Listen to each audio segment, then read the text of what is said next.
Good morning students. ಎಲ್ಲರಿಗೂ ವಿದ್ಯಾಶಕ್ತಿಯ ಗಣಿತ ವಿಭಾಗಕ್ಕೆ ತಮಗೆಲ್ಲರಿಗೂ ಸ್ವಾಗತ. ಅದೇ ರೀತಿ ಈ ಒಂದು ಎಲ್ಲ ಮಕ್ಕಳಿಗೂ ಈ ಒಂದು ಆನ್ಲೈನ್ ಕ್ಲಾಸಿಗೆ ಅಟೆಂಡ್ ಆಗ್ಲಿಕ್ಕೆ ಸಹಾಯ ಮಾಡ್ತಾ ಇರುವಂತ ಎಲ್ಲ ಶಿಕ್ಷಕ ಸಿಬ್ಬಂದಿ ವರ್ಗದವರಿಗೂ ನನ್ನ ನಮಸ್ಕಾರಗಳನ್ನು ತಿಳಿಸುತ್ತಾ ಇವತ್ತಿನ ಕ್ಲಾಸ್ ಅನ್ನ ಸ್ಟಾರ್ಟ್ ಮಾಡೋಣ ಅಂತ. ಸೊ ಇದನ್ನ ಸ್ಟಾರ್ಟ್ ಮಾಡೋಕ್ಕಿಂತ ಮುಂಚೆ ನಿನ್ನೆ ಎಲ್ಲರೂ ಬಹಳ ವಿಜೃಂಭಣೆಯಿಂದ ಮಕ್ಕಳ ದಿನಾಚರಣೆಯನ್ನ ಆಚರಿಸಿದ್ರಿ, ಹೌದಾ? ಪ್ರತಿಯೊಂದು ಕರ್ನಾಟಕದ ಪ್ರತಿಯೊಂದು ಸ್ಕೂಲ್ ಅಲ್ಲಿ ಇರ್ತಕ್ಕಂಥ ಇಲ್ಲಿ ನಿನ್ನೆ ಶಿಕ್ಷಕ ಮತ್ತು ಪೋಷಕ ಸಭೆ ಅನ್ನೋ ಒಂದು ಕಾನ್ಸೆಪ್ಟ್ ಅನ್ನ ಇಟ್ಕೊಂಡು ಪ್ರತಿಯೊಂದು ಶಾಲೆಯೊಳಗೂ ಬಹಳ ವಿಜೃಂಭಣೆಯಿಂದ ಮಕ್ಕಳ ದಿನಾಚರಣೆಯನ್ನ ಆಚರಿಸಿದ್ರಿ. ಅದೇ ರೀತಿ ನಂದು ಕೂಡ ಬಿಲೇಟೆಡ್ ವಿಶೇಷ, ಯಾಕಂದ್ರೆ ನಿನ್ನೆ ಕ್ಲಾಸ್ ಇರ್ಲಿಲ್ಲ ನನಗೆ, ಇವತ್ತು ಹೇಳ್ತಾ ಇದ್ದೀನಿ. ಹಾಗಾಗಿ ಮೊದಲಿಗೆ ಎಲ್ಲ ನನ್ನ ಪ್ರೀತಿಯ ವಿದ್ಯಾರ್ಥಿಗಳಿಗೆ ಮಕ್ಕಳ ದಿನಾಚರಣೆಯ ಶುಭಾಶಯಗಳನ್ನ ತಿಳಿಸುತ್ತಾ ಇವತ್ತಿನ ಕ್ಲಾಸ್ ಅನ್ನ ಸ್ಟಾರ್ಟ್ ಮಾಡೋಣ. ಓಕೆ, ಸೊ ಹಾಗಾಗಿ ಇವತ್ತಿನ ಕ್ಲಾಸ್ ಏನಂತಂದ್ರ ಚಕ್ರ ಬಡ್ಡಿ ಯಾವ್ದಂದ್ರ ಪರಿಮಾಣಗಳ ಹೋಲಿಕೆ, ಆ ಒಂದು ಟಾಪಿಕ್ ಅನ್ನ ನಾನು ಹೇಳ್ತಾ ಇದ್ದೆ ಲಾಸ್ಟ್ ಕ್ಲಾಸ್ ಒಳಗ, ಹೌದಾ? ಪರಿಮಾಣಗಳ ಹೋಲಿಕೆ, ಪರಿಮಾಣಗಳ ಹೋಲಿಕೆ, comparing the quantities. Okay, so ಪರಿಮಾಣಗಳ ಹೋಲಿಕೆ ಅಂತ ಇತ್ತು. ಓಕೆ, ರೈಟ್,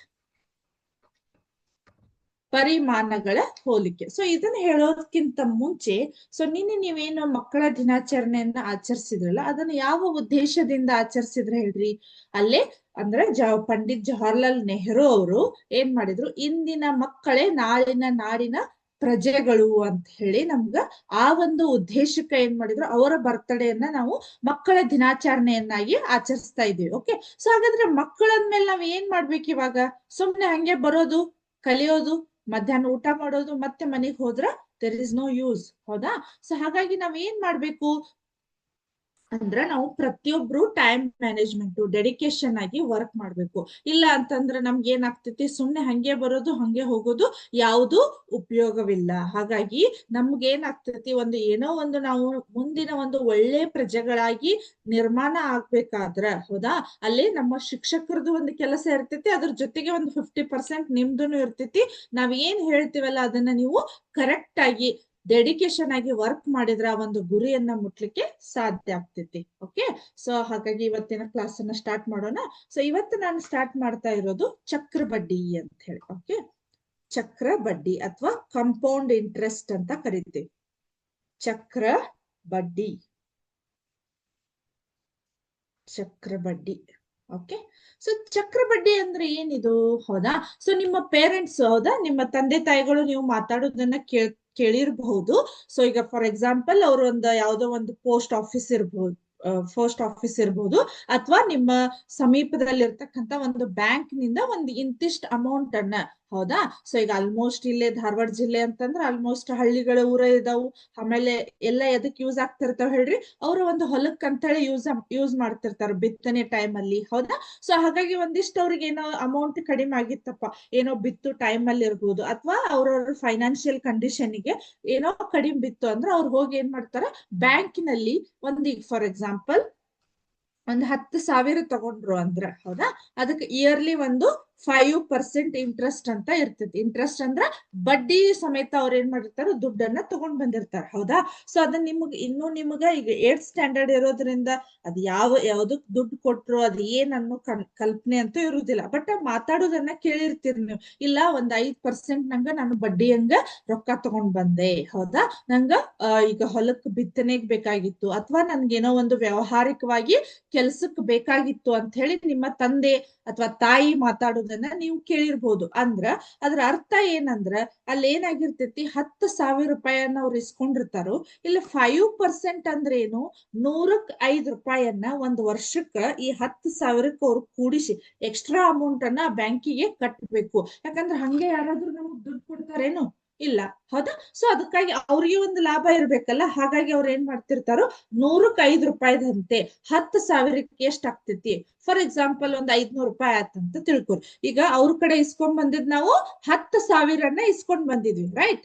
ಸೊ 10,000 ಇಸ್ಕೊಂಡ್ ಬಂದ್ಮೇಲೆ ನಾವು ಏನ್ ಮಾಡ್ಬೇಕು, ಅವ್ರಿಗೆ ಎಕ್ಸ್ಟ್ರಾ ಫಾರ್ ಎಕ್ಸಾಂಪಲ್ ಈಗ 500 ಆಯ್ತು ಅಥವಾ 550 ಆಯ್ತು ಅಂದ್ರ ಆ ಎಕ್ಸ್ಟ್ರಾ ಅಮೌಂಟ್ ಅನ್ನ ಸೇರಿಸಿ ಆ ಬ್ಯಾಂಕಿಗೆ ಅಥವಾ ಪೋಸ್ಟ್ ಆಫೀಸಿಗೆ, ಅಥವಾ ಸಮ್ ಟೈಮ್ ಏನಾಗಿರ್ತೈತಿ, ಊರಾಗ ಯಾರೋ ಯಾರೋ ನಮಗ್ ಗೊತ್ತಿರೋರನ್ನ ಈ ರೀತಿ ನಮ್ಗ ಬಡ್ಡಿ ಹಂಗ ಕೊಡ್ತಿರ್ತಾರ, ಹೌದಾ? 2% ಬಡ್ಡಿ, 1% ಬಡ್ಡಿ ಅಂತೇಳಿ, ಹೌದಾ?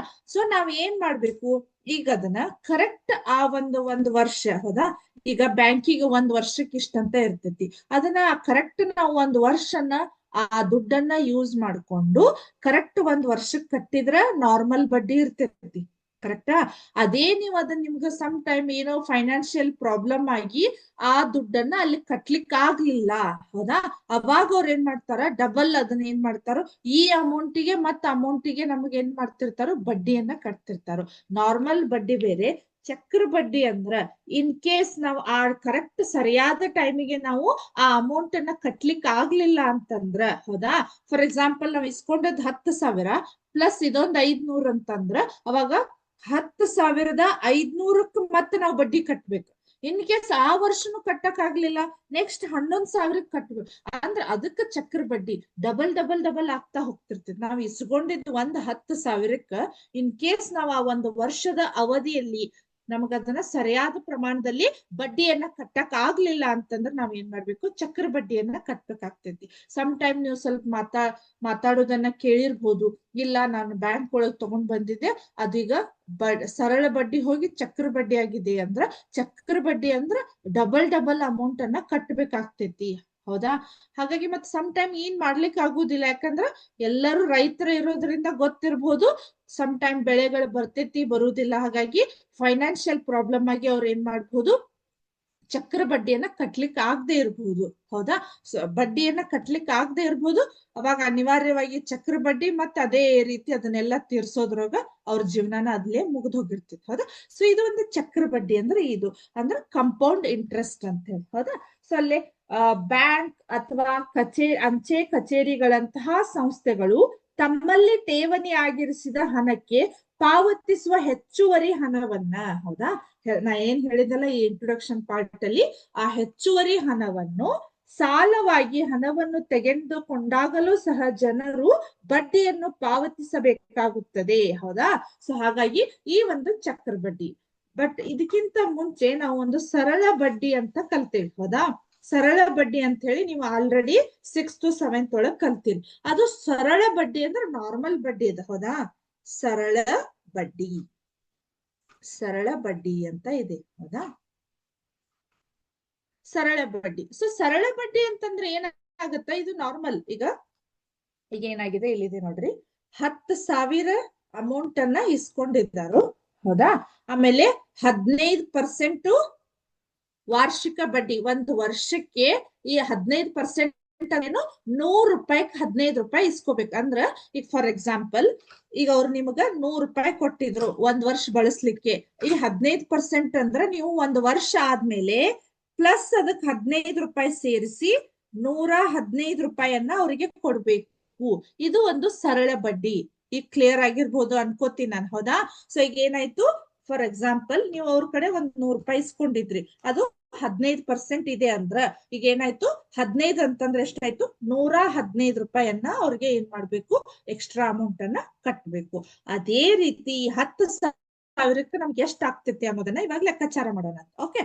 ಸೊ ಹಾಗಾಗಿ ಈಗ ಏನಾಯ್ತು, 10,000 15% ಬಡ್ಡಿ, ಅದಾದ್ಮೇಲೆ 2 ವರ್ಷಕ್ಕ ಎಷ್ಟು, ಹೌದಾ? ಹೌದಾ? ಸೊ ನಿಮ್ಗೆ ಎಲ್ಲರಿಗೂ ಗೊತ್ತಿರುವ ಹಾಗೆ, ಹಾಗಾದ್ರೆ ಸರಳ ಬಡ್ಡಿಯನ್ನ ಕಂಡು ಹಿಡಿಯುವಂತ ಸೂತ್ರ ಯಾವುದು? ಸರಳ ಬಡ್ಡಿ, ಸಿಂಪಲ್ ಇಂಟ್ರೆಸ್ಟ್, ಹೌದಾ?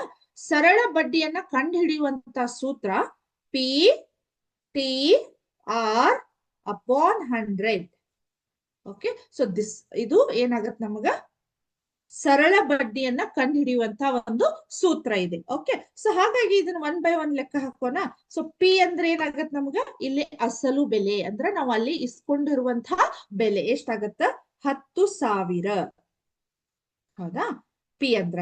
ಟಿ ಅಂದ್ರೆ ಎಷ್ಟಾಗುತ್ತೆ, ಟೈಮ್, ಎಷ್ಟು ವರ್ಷ ಇದೆ ಇದು, 2 ವರ್ಷ ಇದೆ, ಓಕೆ?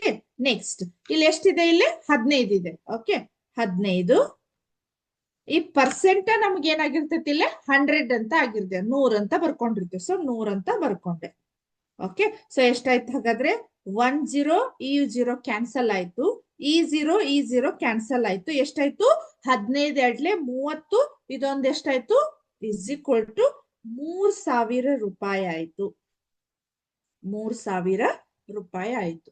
ಕರೆಕ್ಟಾ? ಸೊ ಒಂದು ಸರಳ ಬಡ್ಡಿಯನ್ನ ಈಗ ಎಷ್ಟಾಯ್ತು, ಒಂದ್ 10,000 ರೂಪಾಯನ್ನ ಒಂದ್ 15% ಬಡ್ಡಿಗೆ 2 ವರ್ಷ ಇಸ್ಕೊಂಡಾಗ ನಮ್ಗ ಎಕ್ಸ್ಟ್ರಾ ಅಮೌಂಟ್ ಎಷ್ಟಾಯ್ತು ಹಾಗಾದ್ರೆ 3,000 ಆಯ್ತು. ಓಕೆ, ಸೊ ಇವಾಗ ನಾವ್ ಏನ್ ಮಾಡ್ಬೇಕು ಹೇಳ್ರಿ, ಟೋಟಲ್ ಅಮೌಂಟ್ ಅನ್ನ ಒಂದು ಆ ಬ್ಯಾಂಕಿಗೆ ಕಟ್ಟುವಂತ ಅಸಲು ಅಮೌಂಟ್ ಎಷ್ಟಾಗತ್ತಂದ್ರ ಈ 10,000 ಅವ್ರ ಕಡೆ ಇಸ್ಕೊಂಡಿದ್ದು ನಾವ್ 2 ವರ್ಷ ಬಳಸಿದ್ದಕ್ಕ ನಾವು 15% ಬಡ್ಡಿ ಅಂದ್ರ ಎಕ್ಸ್ಟ್ರಾ 3,000 ರೂಪಾಯಿ ಕೊಡ್ಬೇಕು ಅವ್ರಿಗೆ. ಅರ್ಥ ಆಯ್ತಾ? ಇದು ನೋಡ್ರಿ, ನಿಮಗೆ ನಾನು ಇಸ್ಕೊಂಡದ್ 10,000 ನಾವ್ ಯಾಕೆ 13,000 ಕೊಡ್ಬೇಕು? 13,000 ಅಂದ್ರ ಇದು ಒಂದು ಸರಳ ಬಡ್ಡಿ. ಹೌದಾ? ಸೊ ಇದೆಲ್ಲ ಏನಾಗತ್ತಂದ್ರ ಈ ರೀತಿ ಬಡ್ಡಿ ಅಂದ್ರ ಅವ್ರದ್ದು ಒಂದು ತರ ಬ್ಯಾಂಕ್ ನಡಿಲಿಕ್ಕೆ ಅಥವಾ ಲಾಭ ಆಗ್ಲಿಕ್ಕೆ. ಹೌದಾ? ಸೊ ಅವಾಗ ಏನಾಗತ್ತದು 13,000 ರೂಪಾಯನ್ನ ನಾವೇನ್ ಮಾಡ್ಬೇಕಾಗ್ತೈತಿ, ಬ್ಯಾಂಕಿಗೆ ಕಟ್ಬೇಕಾಗ್ತೈತಿ ಇಂತಿಷ್ಟಂತ ಅಮೌಂಟ್ ಅನ್ನ ಇಸ್ಕೊಂಡಿವಿ ಅಂದ್ರ. ಓಕೆ, ಅರ್ಥ ಆಯ್ತಾ ಇದು? ಸೊ ಸಮ್ ಟೈಮ್ ನಮ್ಗೆ ಈಗ ಏನಾಯ್ತು, ನಾವು ಅವ್ರ ಕಡೆ ಸಾಲವನ್ನ ಪಡೆದಾಗ, ಹೌದಾ, ಇನ್ ಕೇಸ್ ನಾವು ಒಂದ್ ಇಂತಿಷ್ಟ ಅಮೌಂಟ್ ಒಂದ್ 2 ಲಕ್ಷನೋ ಇರ್ಬೋದು ಅಥವಾ 5 ಲಕ್ಷ ಇರ್ಬೋದು, ಅವನ್ನೆಲ್ಲ ನಾವ್ ಏನ್ ಮಾಡ್ತೀವಿ, ಸಮ್ ಟೈಮ್ ನಮ್ಗೆ ಯಾವಾಗಾದ್ರೂ ನಮ್ಮ ಕಷ್ಟದ ಕಾಲಕ್ಕ ಬರ್ಲಿ ಅಥವಾ ನಮ್ಮ ಮುಂದೆ ಫ್ಯೂಚರ್ಗೆ, ಈಗ ನಿಮ್ ಮನ್ಯಾಗ ಮಾತಾಡ್ತಿರ್ಬೋದು, ಇಲ್ಲ ನಿಮ್ಮ ಎಜುಕೇಶನ್ ಅಂತ ಹೇಳಿ ನಾ ಇಂತಿಷ್ಟ ಅಮೌಂಟ್ ಅನ್ನ ಬ್ಯಾಂಕ್ ಒಳಗೆ ಇಟ್ಟಿದ್ದೀನಿ ಅಂತ ಹೇಳಿ. ಹೌದಾ? ಸೊ ಆ ಬ್ಯಾಂಕ್ ಒಳಗೆ ಇಟ್ಟಾಗ ಅವರು ಕೂಡ ನಮ್ಗೆ ಏನ್ ಮಾಡ್ತಾರೋ ಇಂತಿಷ್ಟು ಪರ್ಸೆಂಟ್ ಅಂತ ಹೇಳಿ ಅದಕ್ಕೆ ಎಕ್ಸ್ಟ್ರಾ ಅಮೌಂಟ್ ಅನ್ನ ಕೊಟ್ಟು ನಮ್ಗೆ ಹೊಳ್ಕೊಡ್ತಾರೆ. ಫಾರ್ ಎಕ್ಸಾಂಪಲ್ ಇದನ್ನೇ ನೀವು ಈಗ ತಗೋರಿ, ನಾವೊಂದು ಬ್ಯಾಂಕ್ನಾಗ 10% ಹೋಗಿಟ್ವಿ ಅಂತ ತಿಳ್ಕೊರಿ, ಬಟ್ ಅವ್ರು 15% ಅದು ಕೊಡೋದಿಲ್ಲ, ಇನ್ನೂ ಕಡಿಮೆ ಇರ್ತೈತಿ. ಹೌದಾ? ಅಷ್ಟು ಪರ್ಸೆಂಟ್ ಅನ್ನ ಅವ್ರು ಏನ್ ಮಾಡ್ತಾರೆ, ನಮ್ಗ ಎಕ್ಸ್ಟ್ರಾ ಹಾಕಿ ನಮ್ಗ ಅಮೌಂಟ್ ಅನ್ನ ನಾವ್ ಯಾವಾಗ ತಗೊಳ್ತೀವಲ್ಲ ಅವಾಗ ಕೊಡ್ತಾರೆ. ಬಟ್ ಈಗಿನ ಇದ್ರೊಳಗೆ ಏನಾಗ್ತಾ ಇದೆ, ಮ್ಯೂಚುವಲ್ ಫಂಡ್ ಅಂತ ಹೇಳಿ ಬಹಳ ಎಕ್ಸ್ಟ್ರಾ ಇದನ್ ಮಾಡ್ತಾ ಇದ್ದಾರೆ. ಹೌದಾ? ಬ್ಯಾಂಕ್ಗಳಿಗಿಂತ ಮ್ಯೂಚುವಲ್ ಫಂಡ್ ಒಳಗ್ ಬಹಳ ಜನ ಇನ್ವೆಸ್ಟ್ ಮಾಡೋದ್ ನಡೆದ್ ಬಿಟ್ಟೈತಿ ಈಗ. ಹೌದಾ? ಸೊ ಅದೇನಾಗ್ತೈತಿ, ಒಂಥರ ದಿಢೀರ್ ಶ್ರೀಮಂತರಾಗುವಂತ ಒಂದು ಆಸೆ. ಹೌದಾ? ಸೊ ಅದು ಚಲೋ ಇಲ್ಲ ಅಂತಲ್ಲ, ಬಟ್ ಅದೇನಾಗ್ತೈತಿ, ಮ್ಯೂಚುವಲ್ ಫಂಡ್ ಒಳಗ ಇಂತಿಷ್ಟ 10 ವರ್ಷ, ಹೌದಾ, 10 ವರ್ಷ ಇಷ್ಟಿಟ್ರೆ ನಮ್ಗೆ ಒಮ್ಮೆ ಇಷ್ಟ ಅಮೌಂಟ್, ಹೌದಾ, ತಿಂಗಳ ಒಂದ್ 5,000 ಕಟ್ ಮಾಡ್ತಾ ಇದ್ವಿ ಅಥವಾ ಒಂದ್ 2,000 ಕಟ್ ಮಾಡ್ತಾ ಇದ್ವಿ ಅಂದ್ರ ಒಂದ್ ಆಫ್ಟರ್ 10 ಇಯರ್ಸ್ ಅಂದ್ರೆ 10 ವರ್ಷ ಆದ್ಮೇಲೆ ನಮಗೊಮ್ಮೆ ಒಂದು 8 ಲಕ್ಷ ಬರ್ಬಹುದು ಅಥವಾ 10 ಲಕ್ಷ ಬರ್ಬಹುದು. ಈ ರೀತಿ ನಮ್ಗೆ ಏನಾಗ್ತಾ ಇದೆ, ಒಂದು ಲಾಭದ ರೂಪದೊಳಗ ಎಕ್ಸ್ಟ್ರಾ ಅಮೌಂಟ್ ಬರ್ತೈತಲ್ಲ, ಹಾಗಾಗಿ ಜನ ಅಲ್ಲಿ ಸುಮ್ನೆ ಅವನ್ನ ಮನೆಯೊಳಗೆ ಇಟ್ಕೊಳ್ಳೋದಾಗ್ಲಿ ಹಾಗೆ ಇಟ್ರೆ ಅದು ವೇಸ್ಟ್. ಯಾರು ಈಗಿನ ಕಾಲದಾಗ ಯಾರು ಇಡುವುದಿಲ್ಲ. ಹೌದಾ? ಸೊ ಈ ರೀತಿ ನಮ್ಗ ಬಡ್ಡಿಯ ಒಂದು ಕಾನ್ಸೆಪ್ಟ್ ಅರ್ಥ ಆಯ್ತಾ? ಸೊ ಸರಳ ಬಡ್ಡಿಯನ್ನ ನೀವು ಯಾವ ರೀತಿ ಕ್ಯಾಲ್ಕುಲೇಟ್ ಮಾಡೋದಂತ ನಿಮ್ಮ ಲಾಸ್ಟ್ ಕ್ಲಾಸ್ ಒಳಗೆ ಕಲ್ತಿರಿ. ಬಟ್ ಇವತ್ತು ನಾವು ಕಲಿತಾ ಇರೋದು ಚಕ್ರ ಬಡ್ಡಿ. ಚಕ್ರ ಬಡ್ಡಿಯನ್ನ ಯಾವ ರೀತಿ, ಅಥವಾ ಕಂಪೌಂಡ್ ಇಂಟ್ರೆಸ್ಟ್ ಅಂತ ಕರಿತೀವಿ. ಹೌದಾ? ಅದನ್ನ ಯಾವ ರೀತಿ ಕಲಿಬಹುದು ಅನ್ನೋದನ್ನ ನೋಡೋಣ ಅಂತ. ಓಕೆ, ಯಾವ ರೀತಿ ಕ್ಯಾಲ್ಕುಲೇಟ್ ಮಾಡಬಹುದು. ಒಂದ್ ಸೆಕೆಂಡ್. Compound interest. ಹೌದಾ? ಸೊ ಕಂಪೌಂಡ್ ಇಂಟ್ರೆಸ್ಟ್ ಒಂದು ಫಾರ್ಮುಲಾ ಅಥವಾ ಚಕ್ರ ಬಡ್ಡಿಯ ಒಂದು ಫಾರ್ಮುಲಾ ಏನಿದೆ ಅಂದ್ರೆ, ಚಕ್ರ ಬಡ್ಡಿ ಇಸ್ ಈಕ್ವಲ್ ಟು, ಇಲ್ಲೇನಾಗಿದೆ, ಚಕ್ರ ಬಡ್ಡಿ is equal to A minus P ಅಂತ ಇದೆ. ಹೌದಾ? ಇಲ್ಲೇ ಅಸಲು, ಇಲ್ಲೇನಾಗಿದೆ, ಮೊತ್ತ ಮೈನಸ್ ಅಸಲು, ಮೊತ್ತ ಮೈನಸ್ ಅಸಲು ಬೆಲೆ. ಇದು ಚಕ್ರ ಬಡ್ಡಿಯನ್ನ ಕಂಡುಹಿಡಿಲಿಕ್ಕೆ ನಮಗ ಇರತಕ್ಕಂತ ಒಂದು ಸೂತ್ರ. ಹೌದಾ? ಎ ಮೈನಸ್ ಪಿ ಅಂದ್ರ ಮೊತ್ತ, ಅಮೌಂಟ್ ಮೈನಸ್ ಪ್ರಿನ್ಸಿಪಲ್ ಅಂತ ಇದೆ. ಸೊ ಮೊತ್ತ ಮೈನಸ್ ಅಸಲು ಅಂತಿದೆ. ಬಟ್ ಈ ಎ ಅನ್ನ ಯಾವ ರೀತಿ ಕಂಡುಹಿಡಿಬೇಕು ನಾವು? ಹಾಗಾಗಿ ಅದಕ್ಕೆ ಮತ್ತೆ ಅಗೇನ್ ನಮಗ ಎದಿಗೆ ಒಂದು ಏನಾಗಿದೆ, ನಮ್ಗ ಸೂತ್ರವತಿ. ಹೌದಾ? So A is equal to P into bracket 1 plus R upon 100 raise to N ಅಂತ ಇದೆ. ಹೌದಾ? ರೇಸ್ ಟು ಎನ್ ಅಂತ ಇದೆ. ಪಿ ಅಂದ್ರೆ ಏನಾಗತ್ತೆ, ನಮಗ ಅಸಲು ಬೆಲೆ. ಆರ್ ಅಂದ್ರೆ ಎಷ್ಟು ಬಡ್ಡಿ ಇದೆ ಅಂತ ಅರ್ಥ. ಸೊ ಎನ್ ಅಂದ್ರೆ ಅದು ಎಷ್ಟು ವರ್ಷಗಳ ಕಾಲ ನಾವು ಆ ಅಮೌಂಟ್ ಅನ್ನ ಬಳಸ್ಕೊಂಡಿದೀವಿ ಅಂತ ಅರ್ಥ. Okay, so this is the formula of compound interest. ಹೌದಾ? ಸೊ ಈಗ ನಾವೇನ್ ಮಾಡ್ಬೇಕು, ಚಕ್ರ ಬಡ್ಡಿಯನ್ನ ಡೈರೆಕ್ಟ್ ಆಗಿ ಕಂಡು ಹಿಡ್ಲಿಕ್ಕೆ ಬರುದಿಲ್ಲ. ಫಸ್ಟ್ ನಾವೇನ್ ಮಾಡ್ಬೇಕು, ಅಮೌಂಟ್ ಅನ್ನ ಕಂಡು ಹಿಡಿಬೇಕು. ಅಂದ್ರೆ ಮೊತ್ತವನ್ನ ಈ ಒಂದು ಸೂತ್ರವನ್ನ ಹಾಕಿ ನಾವೇನ್ ಮಾಡ್ಬೇಕು, ಕಂಡು ಹಿಡಿಬೇಕು. ಅದಾದ್ಮೇಲೆ ನಮ್ಗೆ ನೆಕ್ಸ್ಟ್ ಚಕ್ರ ಬಡ್ಡಿಯನ್ನ ಫೈಂಡ್ ಔಟ್ ಮಾಡ್ಲಿಕ್ಕೆ ಬರ್ತೈತಿ. ಕರೆಕ್ಟಾ? ಅರ್ಥ ಆಯ್ತಾ ಇದು? ಹಾಗಾದ್ರೆ 1 by 1 ಇದನ್ನ ಏನ್ ಮಾಡೋಣ, ಇವಾಗ ಕ್ಯಾಲ್ಕುಲೇಟ್ ಮಾಡೋಣ, ಇದ್ರ ರಿಲೇಟೆಡ್ ಇರ್ತಕ್ಕಂತ ಪ್ರಾಬ್ಲಮ್ಸ್ ಗಳನ್ನ. ಸೊ ಅದಕ್ಕಿಂತ ಮುಂಚೆ, ಸೊ ಈ ಚಕ್ರ ಬಡ್ಡಿಯನ್ನ ಇನ್ನೂ ನಾವು ನಮ್ಮ ಒಂದು ಡೇ ಟು ಡೇ ಲೈಫ್ ಒಳಗ ಯಾವ ರೀತಿ ಯೂಸ್ ಮಾಡ್ಕೋತೀವಿ ಅನ್ನೋದು. ಹೌದಾ? ಸೊ ಚಕ್ರ ಬಡ್ಡಿಯ ಒಂದು ಅಪ್ಲಿಕೇಶನ್ಸ್, ಅನ್ವಯಗಳು, ಅಪ್ಲಿಕೇಶನ್ಸ್ ಆಫ್ ಕಂಪೌಂಡ್ ಇಂಟ್ರೆಸ್ಟ್ ಅಥವಾ ಚಕ್ರ ಬಡ್ಡಿ ಅಂತ ಕರಿತೇವೆ. ಓಕೆ, ಸೊ ಹಾಗಾದ್ರೆ ಆ ಒಂದು ಈ ಚಕ್ರ ಬಡ್ಡಿಯನ್ನ ನಾವು ಬರೇ ನಮ್ಗೆ ಬಡ್ಡಿ ಅಂದ್ರೆ ನಾವ್ ಏನ್ ಅನ್ಕೋತೇವೆ ಹೇಳ್ರಿ? ಇಲ್ಲ, ಇದು ಅಮೌಂಟಿಗೆ ಸಂಬಂಧಪಟ್ಟದ್ದು, ದುಡ್ಡಿಗೆ ಸಂಬಂಧಪಟ್ಟದ್ದು. ಬಟ್ ಇಲ್ಲಿ ಏನಾಗ್ತದೆ, ಈ ಕಂಪೌಂಡ್ ಇಂಟ್ರೆಸ್ಟ್ ಅನ್ನುವಂಥ ಒಂದು ಫಾರ್ಮುಲಾವನ್ನ ನಾವು ಎಲ್ಲೆಲ್ಲಿ ಯೂಸ್ ಮಾಡ್ತೇವಂದ್ರ, ಹೌದಾ, ಅದರದ್ದು ಅನ್ವಯಗಳು, ಅನ್ವಯಗಳು ಅನ್ವಯಗಳು ಅಥವಾ ಅನುಕೂಲಗಳು ಅಂತ ಕರಿತೀವಿ. ಬಟ್ ಎಕ್ಸಾಕ್ಟ್ ವರ್ಡ್ ಏನಾಗತ್ತೆ ನಮ್ಗಿಲ್ಲೇ ಅನ್ವಯಗಳು ಅಂತ ಇದೆ. ಹೌದಾ? ಸೊ ಹಾಗಾದ್ರೆ ಫಸ್ಟ್ ಅನ್ವಯ ಏನಿದೆ ನಮ್ಗೆ, ಅಲ್ಲೇನಾಗಿದೆ ಅಂದ್ರ ಜನಸಂಖ್ಯೆಯ ಒಂದು ಪರ್ಸೆಂಟೇಜ್ ಅನ್ನ ಕಂಡು ಹಿಡಿಲಿಕ್ಕೆ, growth rate, to calculate the growth rate of population. ಹೌದಾ? ಸೊ ಒಂದು ಪಾಪ್ಯುಲೇಷನ್ ಅಂದ್ರೆ ಜನಸಂಖ್ಯೆಯ ಮಟ್ಟವನ್ನ ಲೆಕ್ಕಾಚಾರ ಮಾಡ್ಲಿಕ್ಕೆ. ಹೌದಾ? ಜನಸಂಖ್ಯೆಯ ಮಟ್ಟ, ಜನಸಂಖ್ಯೆಯ ಮಟ್ಟವನ್ನು ಲೆಕ್ಕಾಚಾರ ಮಾಡಲು, ಮಟ್ಟವನ್ನು ಲೆಕ್ಕಾಚಾರ ಮಾಡಲು. ಹೌದಾ? ಲೆಕ್ಕಾಚಾರ ಮಾಡಲು ಈ ಒಂದು ಚಕ್ರ ಬಡ್ಡಿಯನ್ನ ಅಂದ್ರ ಸೂತ್ರವನ್ನ ನಾವೇನ್ ಮಾಡ್ತೀವಿ, ಯೂಸ್ ಮಾಡ್ತೀವಿ. ಓಕೆ, ಸೊ ನೆಕ್ಸ್ಟ್ ಏನಾಗಿದೆ, ಒಂದು ಏನಂತಾರ, ವಸ್ತುವಿನ ಒಂದು ಬೆಲೆಯನ್ನ ನಿರ್ಧಾರ ಮಾಡಲು, ಅದರದ್ದು ಏರಿಕೆ ಮತ್ತೆ ಇಳಿಕೆಯನ್ನ ಅಲ್ಲೇನಾಗ್ತದೆ, ಬೆಲೆಯನ್ನ, ವಸ್ತುವಿನ ಒಂದು ನಿಗದಿತ ಬೆಲೆಯನ್ನ ಲೆಕ್ಕಾಚಾರ ಮಾಡಲು. ಹೌದಾ? ವಸ್ತುವಿನ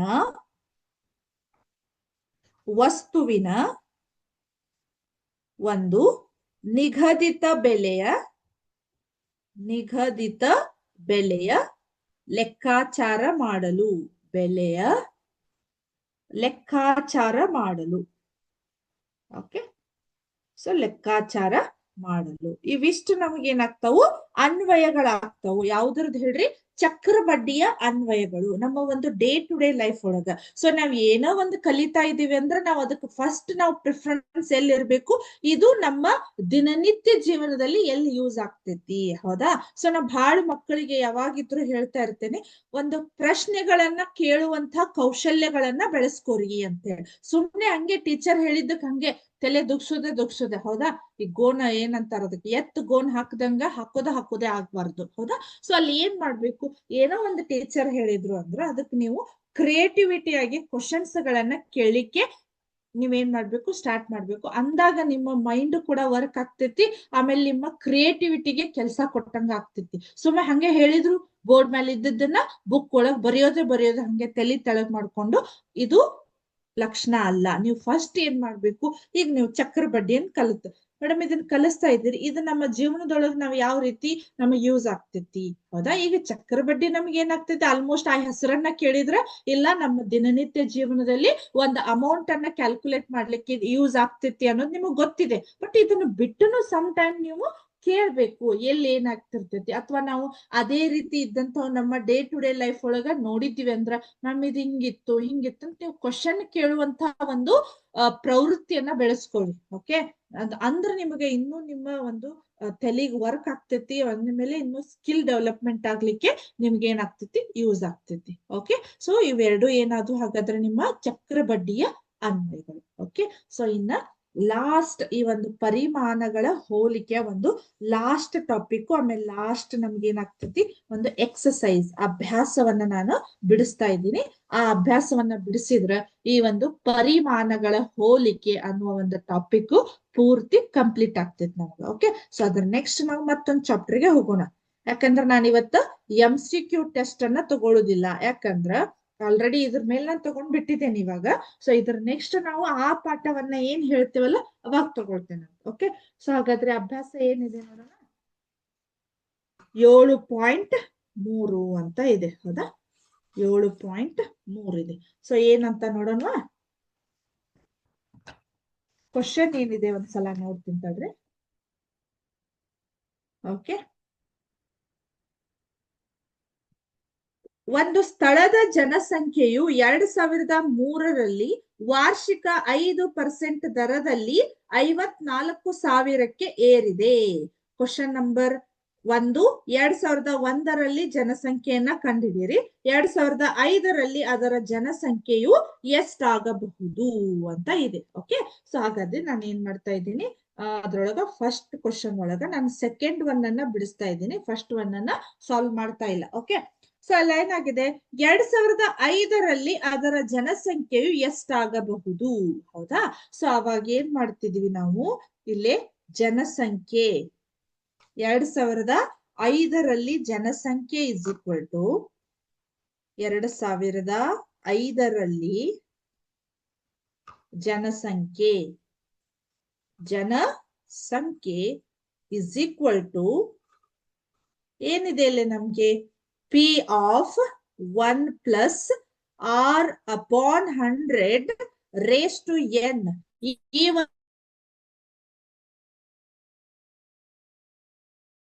ಹಾಗಾಗಿ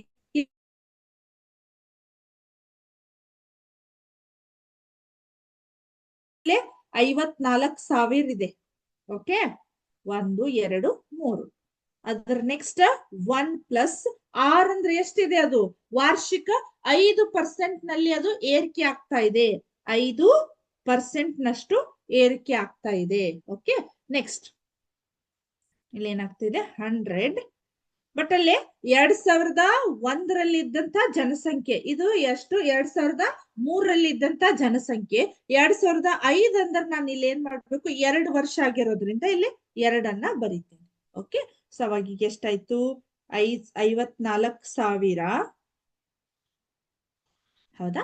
ಸೊ ಈಗ ಏನಾಯ್ತು, ಹಾಗಾದ್ರೆ ಈ ಪರ್ಸೆಂಟ್ ಅನ್ನ ಬರೆಯುವಂತ ಅವಶ್ಯ ಇಲ್ಲ, ಯಾಕಂದ್ರೆ ಆಲ್ರೆಡಿ ಇಲ್ಲೇ 100 ಬರ್ದಿದೆ. ಸೊ ಈಗ ಎಷ್ಟಾಯ್ತು ನೋಡ್ರಿ, ಇದು ಇಲ್ಲಿ ಏನು ಇಲ್ಲ ಅಂದ್ರ 1 ಇದೆ, ಹಾಗಾಗಿ ಇದೆಷ್ಟಾಯ್ತು 100. ಇಲ್ಲಿ 1 100ಲೆ 100, ಹೌದಾ? ಸೊ ಹಾಗಾಗಿ 100 1ಲೆ 1 ಎಷ್ಟಾಯ್ತು, 100 ಪ್ಲಸ್ 5 ರೇಸ್ ಟು 2 ಅಂತ ಆಯ್ತು. ಓಕೆ, ರೇಸ್ ಟು 2 ಅಂತ ಆಯ್ತು. ಸ್ವಲ್ಪ ಇದನ್ನ ರಬ್ ಮಾಡ್ಬೋದಾ ನಾನು?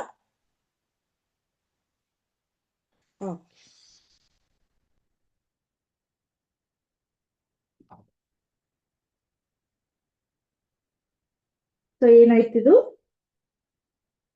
54,000, ಹೌದಾ? ಇದೆಷ್ಟಾಯ್ತು ಇಲ್ಲಿ, 100 ಪ್ಲಸ್ 5 ಎಷ್ಟಾಯ್ತು, 105 ಡಿವೈಡೆಡ್ ಬೈ 100 ರೇಸ್ ಟು 2 ಅಂತ ಆಯ್ತು. ಓಕೆ, ಸೊ ಇವಾಗ ಎಷ್ಟಾಯ್ತು, 54,000.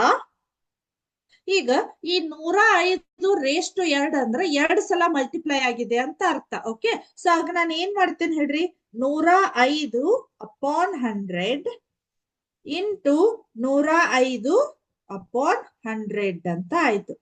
ಓಕೆ, ಸೊ ಏನಾಯ್ತು, 105 ಅಪಾನ್ 100 ಅಂತ ಆಯ್ತು. ಸೊ ನಮ್ಗೆ ಇಲ್ಲೇನ ನಾವ್ ಏನ್ ಮಾಡ್ಬೋದು ಹೇಳ್ರಿ, ಇಲ್ಲೇ ಕಡ್ತಾ ಹೊಡಿಬಹುದು ಈಗ. ಓಕೆ, ಸೊ ಅಥವಾ ನಾವ್ ಇಲ್ಲಿ ಏನ್ ಮಾಡ್ಬೋದು, ಇಲ್ಲೇ 2 0 ಕ್ಯಾನ್ಸಲ್ ಮಾಡಿನೂ ನಾವು ಮಾಡ್ಬಹುದು, ಹೌದಾ? ಸೊ ಇಲ್ಲಿ ಏನಾಗತ್ತ, 1 0 1 0 1 0 1 0 ಕ್ಯಾನ್ಸಲ್ ಆಯ್ತು. ಆಮೇಲೆ ಅಗೇನ್ ಇಲ್ಲೊಂದು ಕೂಡ 0 ಕ್ಯಾನ್ಸಲ್ ಆಯ್ತು ನಮ್ಗೆ. ಇವಾಗ ಏನಾಯ್ತು, 5 2 10, 5 2 10, ಇಲ್ಲ 1 ಇದೆ.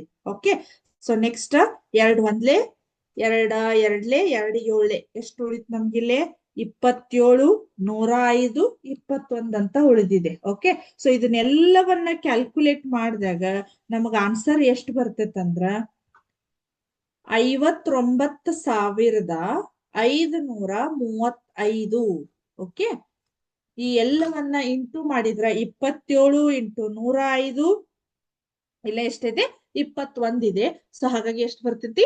59,535 ಆಗ್ತೈತಿ. ಸೊ ಇಲ್ಲಿ 54,000 2003ರಲ್ಲಿ 54,000 ಜನಸಂಖ್ಯೆ ಇದ್ದದ್ದು ನಮ್ಗೆ ಎಷ್ಟಾಯ್ತು? 59 ಅಂದ್ರೆ 2005ರಲ್ಲಿ 5% ನಷ್ಟು ಅಂದ್ರೆ ಒಂದು ವರ್ಷಕ್ಕೆ ಐದು ಜನಸಂಖ್ಯೆ ಹೆಚ್ಚಳವಾಗಿರುವಂತಹ ಒಂದು ಲೆಕ್ಕದಲ್ಲಿ ಹಿಡಿದಾಗ ಈ ಒಂದು ಚಕ್ರಬಡ್ಡಿಯ ಸೂತ್ರವನ್ನ ಬಳಸಿ ನಾವು ಲೆಕ್ಕಾಚಾರ ಮಾಡಿದಾಗ ನಮ್ಗೆ ಎಷ್ಟಾಗತ್ತ? 59,535 ಆಗತ್ತ.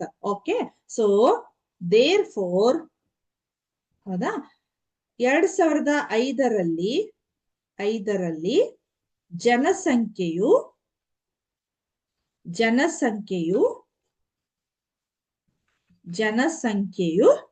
ಹೌದಾ 59,535 ರಷ್ಟಾಗುವುದು. ಹೌದಾ, ರಷ್ಟಾಗಬಹುದು. ಓಕೆ, ಸೊ ಏನಾಗತ್ತೆ ನಮ್ಗೆ? 2005ರಲ್ಲಿ ಜನಸಂಖ್ಯೆಯು 59,535ರಷ್ಟು ನಮ್ಗ ಆಕ್ಕೇತಿ. ಓಕೆ, ಸೊ ಇದೇನಾಗತ್ತೆ ನಮ್ಗ? ಪರಿಮಾಣಗಳ ಹೋಲಿಕೆ ಅಭ್ಯಾಸ 7.3 ಇರುವ 3 ಕ್ವಶನ್ಸ್ ಇದಾವು. ಅದ್ರೊಳಗೆ ನಾನು ಫಸ್ಟ್ ಒನ್ ಸಾಲ್ವ್ ಮಾಡಿದ್ದೀನಿ. ಸೆಕೆಂಡ್ ಅಂಡ್ ಥರ್ಡ್ ಅನ್ನ ನೀವು ಸಾಲ್ವ್ ಮಾಡ್ರಿ. ಇನ್ ಕೇಸ್ ನಿಮ್ಗೆ ಗೊತ್ತಾಗ್ಲಿಲ್ಲ ಅಂದ್ರೆ ನಾನ್ ಸಾಲ್ವ್ ಮಾಡ್ತೇನೆ. ಓಕೆ, ಸೊ ಹಾಗಾಗಿ ಇದ್ರ ಜೊತೆಗೆ ಈ ಒಂದು ಪರಿಮಾಣಗಳ ಹೋಲಿಕೆ ಅನ್ನುವ ಒಂದು ಕಂಪ್ಲೀಟ್ ಟಾಪಿಕ್ ನಮ್ಗೆ ಇವಾಗ ಕಂಪ್ಲೀಟ್ ಆಯ್ತು. ಓಕೆ, ಸೊ ಇದ್ರ ಮೇಲೆ ಏನಾದ್ರು ನಿಮ್ಗ ಡೌಟ್ಸ್ ಇದ್ರ ಅಥವಾ ಏನಾದ್ರೂ ಕ್ಲಿಯರ್ ಆಗ್ಲಿಲ್ಲ ಅಂದ್ರೆ ನನಗ ಹೇಳ್ರಿ, ನಾನು ಆಮೇಲೆ ನಿಮ್ಗೆ ಹೇಳ್ತೀನಿ. ಓಕೆ, ಸೊ ಹಾಗಾಗಿ ಈ ಒಂದು ಪರಿಮಾಣಗಳ ಹೋಲಿಕೆ ಅನ್ನೋ ಒಂದು ಟಾಪಿಕ್ ನಮ್ಗ ಇಲ್ಲಿಗೆ ಮುಗೀತು. ಇದರ ಮೇಲೆ ಆಲ್ರೆಡಿ ನಾನು ಮಲ್ಟಿಪಲ್ ಚಾಯ್ಸ್ ಕ್ವಶನ್ಸ್ ಗಳನ್ನ ಲಾಸ್ಟ್ ವೀಕ್ ಕೇಳಿದ್ದೇನೆ. ಹಾಗಾಗಿ ಈಗ ಮತ್ತೇನು ಕೇಳುವಂತ ಅವಶ್ಯ ಇಲ್ಲ. ಹಾಗಾಗಿ ನಾನು ಏನ್ ಮಾಡ್ತಾ ಇದ್ದೀನಿ, ನೆಕ್ಸ್ಟ್ ಟಾಪಿಕ್ ಗೆ ಹೋಗ್ತಾ ಇದ್ದೀನಿ. ಓಕೆ, ಸೊ ಹಾಗಾದ್ರೆ ನೆಕ್ಸ್ಟ್ ಟಾಪಿಕ್ ಏನಂದ್ರ ಬೀಜೋಕ್ತಿಗಳು. ಮತ್ತು ನೆಕ್ಸ್ಟ್ ಟಾಪಿಕ್ ಯಾವ್ದಂತಂದ್ರ, ಒಂದ್ ಸೆಕೆಂಡ್, ನೆಕ್ಸ್ಟ್ ಟಾಪಿಕ್ ಈಸ್ ಬೀಜೋಕ್ತಿಗಳು ಮತ್ತು ನಿತ್ಯ ಸಮೀಕರಣಗಳು. ಬೀಜೋಕ್ತಿಗಳು ಮತ್ತು ನಿತ್ಯ ಸಮೀಕರಣಗಳು, ಅಲ್ಜಿಬ್ರಿಕ್ ಎಕ್ಸ್ಪ್ರೆಷನ್ಸ್ ಅಂಡ್ ಐಡೆಂಟಿಟೀಸ್ ಅಂತ ಇದೆ. ಓಕೆ, ಸೊ ಹಾಗಾಗಿ ಏನಾಗತ್ತ ನೋಡೋಣ. ಫಸ್ಟ್ ಹೆಡ್ಡಿಂಗ್ ಅನ್ನ ಬರೀತೀನಿ, ಬೀಜೋಕ್ತಿಗಳು. ಹೌದಾ, ಬೀಜೋಕ್ತಿಗಳು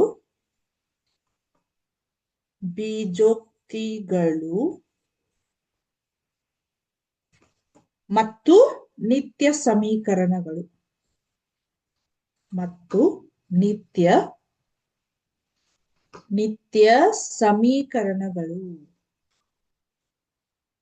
ನಿತ್ಯ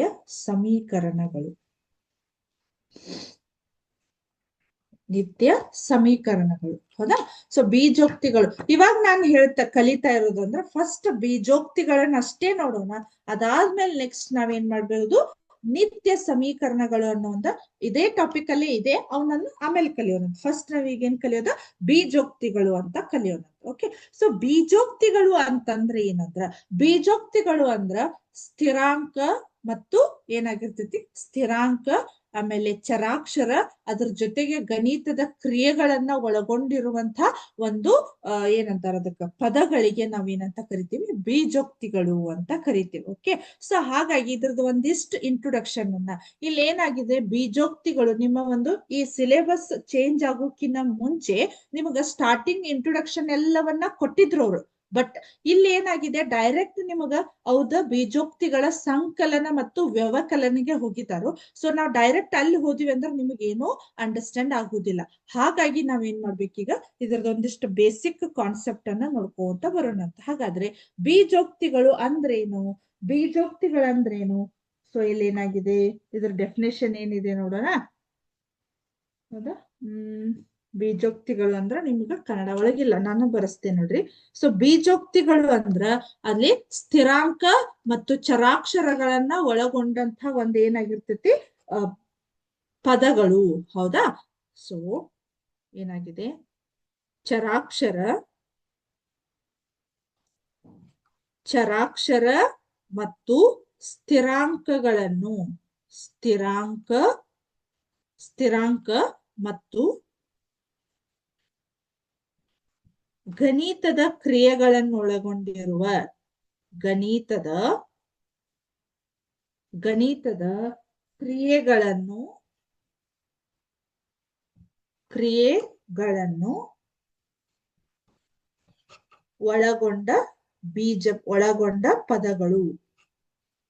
ಒಳಗೊಂಡ ಪದಗಳಿಗೆ ನಾವೇನಂತ ಕರಿತೀವಿ?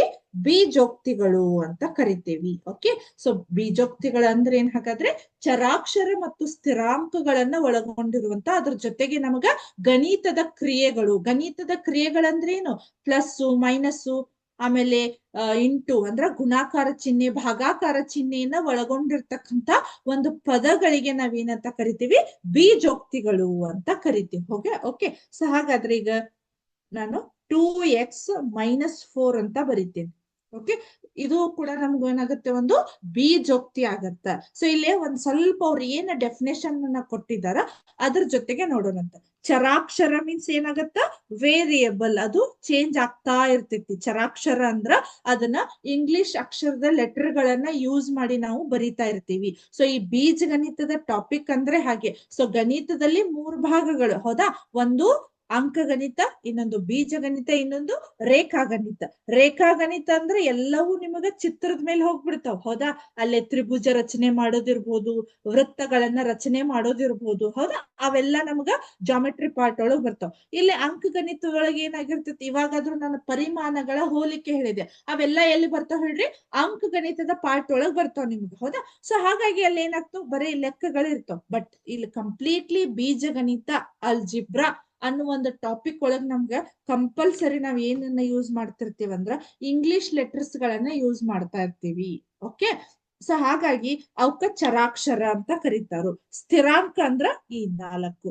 ಆಮೇಲೆ ಗಣಿತದ ಕ್ರಿಯೆಗಳು, ಇಲ್ಲೇ ಮೈನಸ್ ಚಿಹ್ನೆಯನ್ನ ಈ ಒಳಗೊಂಡಿರುವಂತಹ ಇದು ಬೀಜ ಪದ. ಇದಕ್ಕೆ ನಾವು ಇದಕ್ಕ ಬೀಜೋಕ್ತಿ ಅಂತ ಕರಿತೀವಿ. ಓಕೆ, ಸೊ ಇಲ್ಲಿ ಏನಾಗುತ್ತ? 2x-4 ಅನ್ನೋದು ಒಂದು ಬೀಜೋಕ್ತಿ. ಆಮೇಲೆ ಇಲ್ಲಿ ಚರಾಕ್ಷರ ಅಂತ ಇದೆ. ಸೊ ಚರಾಕ್ಷರ ಅಂದ್ರೆ ಏನಾಗುತ್ತಂದ್ರೆ ಈ XYZ-P-Q-R ಈ ರೀತಿ ನಾವ್ ಏನ್ ಮಾಡ್ಬೋದು? ಇಂಗ್ಲಿಷ್ ಅಕ್ಷರದ ಲೆಟರ್ ಗಳನ್ನ ಯೂಸ್ ಮಾಡೋದಕ್ಕೆ ಇವನ್ನ ಬಳಸ್ತೀವಿ. ಇವಕ್ಕ ಚರಾಕ್ಷರಗಳು ಅಂತೀವಿ. ಸೊ ಯಾಕೆ ಚರಾಕ್ಷರ ಅಥವಾ ಇಂಗ್ಲಿಷ್ ವರ್ಡ್ ವೇರಿಯೇಬಲ್ ವೇರಿಯೇಷನ್ ಅಂದಂಗ ಅಂದ್ರ ಅದ್ರ ಅರ್ಥನ ಏನಾಗುತ್ತೆ? ಚೇಂಜ್ ಆಗ್ತಾ ಇರ್ತೈತಿ, ಅದ್ರ ವ್ಯಾಲ್ಯೂ ಫಿಕ್ಸ್ ಇರುವುದೇ ಇಲ್ಲ. ಸೊ ಸಮ್ ಟೈಮ್ x ನಾವು 1 ಅಂತ ಆನ್ಸರ್ ಬಂದಿರ್ತೈತಿ ನಮ್ಗೆ, ಕರೆಕ್ಟಾ? ಸಮ್ ಟೈಮ್ x=-5 ಅಂತ ಬಂದಿರ್ತೈತಿ, ಹೌದಾ? x=6 ಅಂತ ಬರ್ತೈತಿ, x=25 ಅಂತ ಬರ್ತೈತಿ. ಹಾಗಾದ್ರೆ x ಎಕ್ಸಾಕ್ಟ್ ವ್ಯಾಲ್ಯೂ ಏನಾಯ್ತು ಹಾಗಾದ್ರೆ? ಅಂದ್ರೆ ಎಕ್ಸಾಕ್ಟ್ ವ್ಯಾಲ್ಯೂ ಇಲ್ಲ. ಯಾವ್ದಕ್ ಹೇಳ್ರಿ? ಚರಾಕ್ಷರಕ್ಕ. ಅದಕ್ಕ ಚರಾಕ್ಷರ, ವೇರಿಯೇಬಲ್ ಅಂತ ಹೆಸರಿಟ್ಟಿದ್ದಾರೆ, ಹೌದಾ? ಸೊ ಹಾಗಾಗಿ ಅವು ಚೇಂಜ್ ಆಗ್ತಾನೆ ಇರ್ತಾವ. ಯಾವ್ದು? ಚರಾಕ್ಷರ. ಅದೇ ನೀವು ಸ್ಥಿರಾಂಕವನ್ನ ತಗೋರಿ, ಹೌದಾ? ಸ್ಥಿರಾಂಕ ಅಂದ್ರೆ ಇಲ್ಲಿ ಏನಾಗತ್ತ? 4, ಹೌದಾ? ಸ್ಥಿರಾಂಕ ಅಂದ್ರೆ ಈಗ ನಾನು ಏನ್ ಮಾಡ್ತೀನಿ? ನಿಮ್ಗೇನ್ ಮಾಡ್ತೀನಿ? 4 ಚಾಕ್ಲೇಟ್ ತಗೊಂಡ್ ಬರ್ರಿ ಅಂತ ಹೇಳ್ತೇನೆ. ಓಕೆ, ಸೊ ನೀವು 4 ಅಂದ್ರೆ ಏನ್ ಮಾಡ್ಬಿಡ್ತೀರಿ ಇಲ್ಲಿ, ಹೌದಾ? ಈ ನೀವು ಕರೆಕ್ಟ್ 4 ಅನ್ನತ್ಲೆ ನಿಮ್ ಮೈಂಡ್ ಸೆಟ್ ಒಳಗ 4 ನಂಬರ್ಸ್ಗಳು ಅಂದ್ರ, ಫಾರ್ ಎಕ್ಸಾಂಪಲ್ ಈಗ ನಾನು 4 ಲೈನ್ ಅನ್ನ ಹಾಕ್ರಿ ಬೋರ್ಡ್ ಮೇಲೆ ಅಂದ್ರೆ ನೀವೇನ್ ಮಾಡ್ತೀರಿ? ಪಟ್ನೆ 1 2 3 4, ಹೌದಾ? ಸೊ 4 ಅನ್ನೋದು ನಿಮಗೆ ಏನಾಗ್ಬಿಡ್ತೈತಿ? ಕಾನ್ಸೆಪ್ಟ್ ಅಷ್ಟೇ ನಂಬರ್ಸ್ಗಳು. ಈಗ 2 ಅಂದ್ರೆ ಈ ರೀತಿ ಮಾಡ್ಬಿಡ್ತೀವಿ, ಒಂದೇ ಅಂದ್ರೆ ಇಷ್ಟ ಬರ್ತಿತ್ತು, ಹೌದಾ? ಸೊ ನಾವ್ ಇವಾಗ ಏನಾದ್ರು ಯಾವ್ದಕ್ಕಾದ್ರೂ ಸ್ಟೂಡೆಂಟ್ಸ್ ಅನ್ನ ಕರೀತ 4 ಜನ ಬರ್ರಿ ಅಂದ್ರೆ ಪಟ್ನ 4 ಜನ ಬಂದ್ಬಿಡ್ತೀರಿ, ಹೌದಾ? ಅಥವಾ 3 ಜನ ಅಂದ್ರೆ 3 ಜನ. ಅಂದ್ರೆ ಅದ್ರದ್ದು ವ್ಯಾಲ್ಯೂ ಯಾವಾಗಾದ್ರೂ ಚೇಂಜ್ ಆಗಿದೆ ಏನು, ಹೌದಾ? ಯಾವಾಗಾದ್ರೂ ಕನಸ್ನಾಗ ಅದು ಚೇಂಜ್ ಆಗತ್ತೆ ನಿಮಗ್ ಮತ್ತೆ? ಸೊ ಇಲ್ಲಿ ಏನಾಗ್ತದೆ? ಇಲ್ಲ, 3 ಅಂದ್ರ ವ್ಯಾಲ್ಯೂ ಯಾವಾಗಾರು 10 ಆಗಿದೆ, 3 ಅಂದ್ರೆ 10 ಬರ್ದಿದ್ದಿದೆ ಏನು, ಅದು ಯಾವಾಗನು ಚೇಂಜ್ ಆಗುದಿಲ್ಲ, ಕಾನ್ಸ್ಟೆಂಟ್, ಸ್ಥಿರವಾಗಿರ್ತೈತಿ. ಸ್ಥಿರ ಮೀನ್ಸ್ ಎಲ್ಲಿ ಅಳಗಾಡುದಿಲ್ಲ ಅದ್ರ ವ್ಯಾಲ್ಯೂ. ಹಾಗಾಗಿ ಅದಕ್ಕ ಸ್ಥಿರಾಂಕ ಅಂತಾರು. ಚರಾಕ್ಷರ ಅಂದ್ರೆ ಏನಾಗತ್? ನಮ್ಗ ಕಂಪ್ಲೀಟ್ ಅದರದ ವ್ಯಾಲ್ಯೂಗಳೆಲ್ಲ ನಮ್ಗ ಚೇಂಜ್ ಆಗ್ತಾ ಇರ್ತವು. ಹಾಗಾಗಿ ಚರಾಕ್ಷರ ಮತ್ತು ಸ್ಥಿರಾಂಕ ಮತ್ತು ಗಣಿತದ ಕ್ರಿಯೆಗಳನ್ನ ಒಳಗೊಂಡಿರುವಂತ ಒಂದು ಈ ಪದಕ್ಕ ನಾವೇನಂತ ಕರಿತೀವಿ? ಬೀಜೋಕ್ತಿಗಳು ಅಂತ ಕರಿತೀವಿ. ಓಕೆ, ಆಮೇಲೆ ನಾವು ಚರಾಕ್ಷರಗಳನ್ನ ಕಲ್ತೀವಿ, ಸ್ಥಿರಾಂಕಗಳನ್ನ ಕಲ್ತೀವಿ. ಓಕೆ, ಸೊ ಇವಾಗ ನೆಕ್ಸ್ಟ್ ಬರೋದು ಏನಂತಂದ್ರ ಸಹಗುಣಕಗಳು. ಕೋಎಫಿಷಿಯಂಟ್ ಅಂತ ಇದೆ. ಹೌದಾ? ಸಹಗುಣಕಗಳನ್ನ ಕಲಿಬೇಕು. ಸೊ ಸಹಗುಣಕಗಳಂದ್ರೆ ಏನು? ಇಲ್ಲಿ ಸಹಗುಣಕಗಳು ಸಹಗುಣಕಗಳು ಇಲ್ಲಿ ಸಹಗುಣಕಗಳು ಅಂದ್ರ ಫಾರ್ ಎಕ್ಸಾಂಪಲ್ ನಾನು 8xy ಅಂತ ಬರಿತೀನಿ. ಸೊ xy ದ ಸಹಗುಣಕ ಅಂದ್ರೆ ನಮ್ಗ xy ದ ಸಹಗುಣಕ. ಸೊ xy ದ ಜೊತೆಗೆ ಗುಣಾಕಾರ ಆಗಿರುವಂತದ್ದಕ್ಕ ನಾವು ಸಹಗುಣಕಗಳು ಅಥವಾ ಕೋಎಫಿಷಿಯಂಟ್ಸ್ ಅಂತ ಕರಿತೇವೆ. ಓಕೆ, ಸೊ ಈಗ ನಿಮ್ಗ ಕರೆಕ್ಟ್ ಆಗಿ ವರ್ಡ್ ಅಂದ್ರ ಸಹಪಾಠಿಗಳು, ಹೌದಾ, ಸಂಗಡಿಗರು ಅಂತ ಕರಿತಿರ್ತಾರೆ ಯಾವುದೇ ಒಂದು ಫಂಕ್ಷನ್ ಒಳಗ.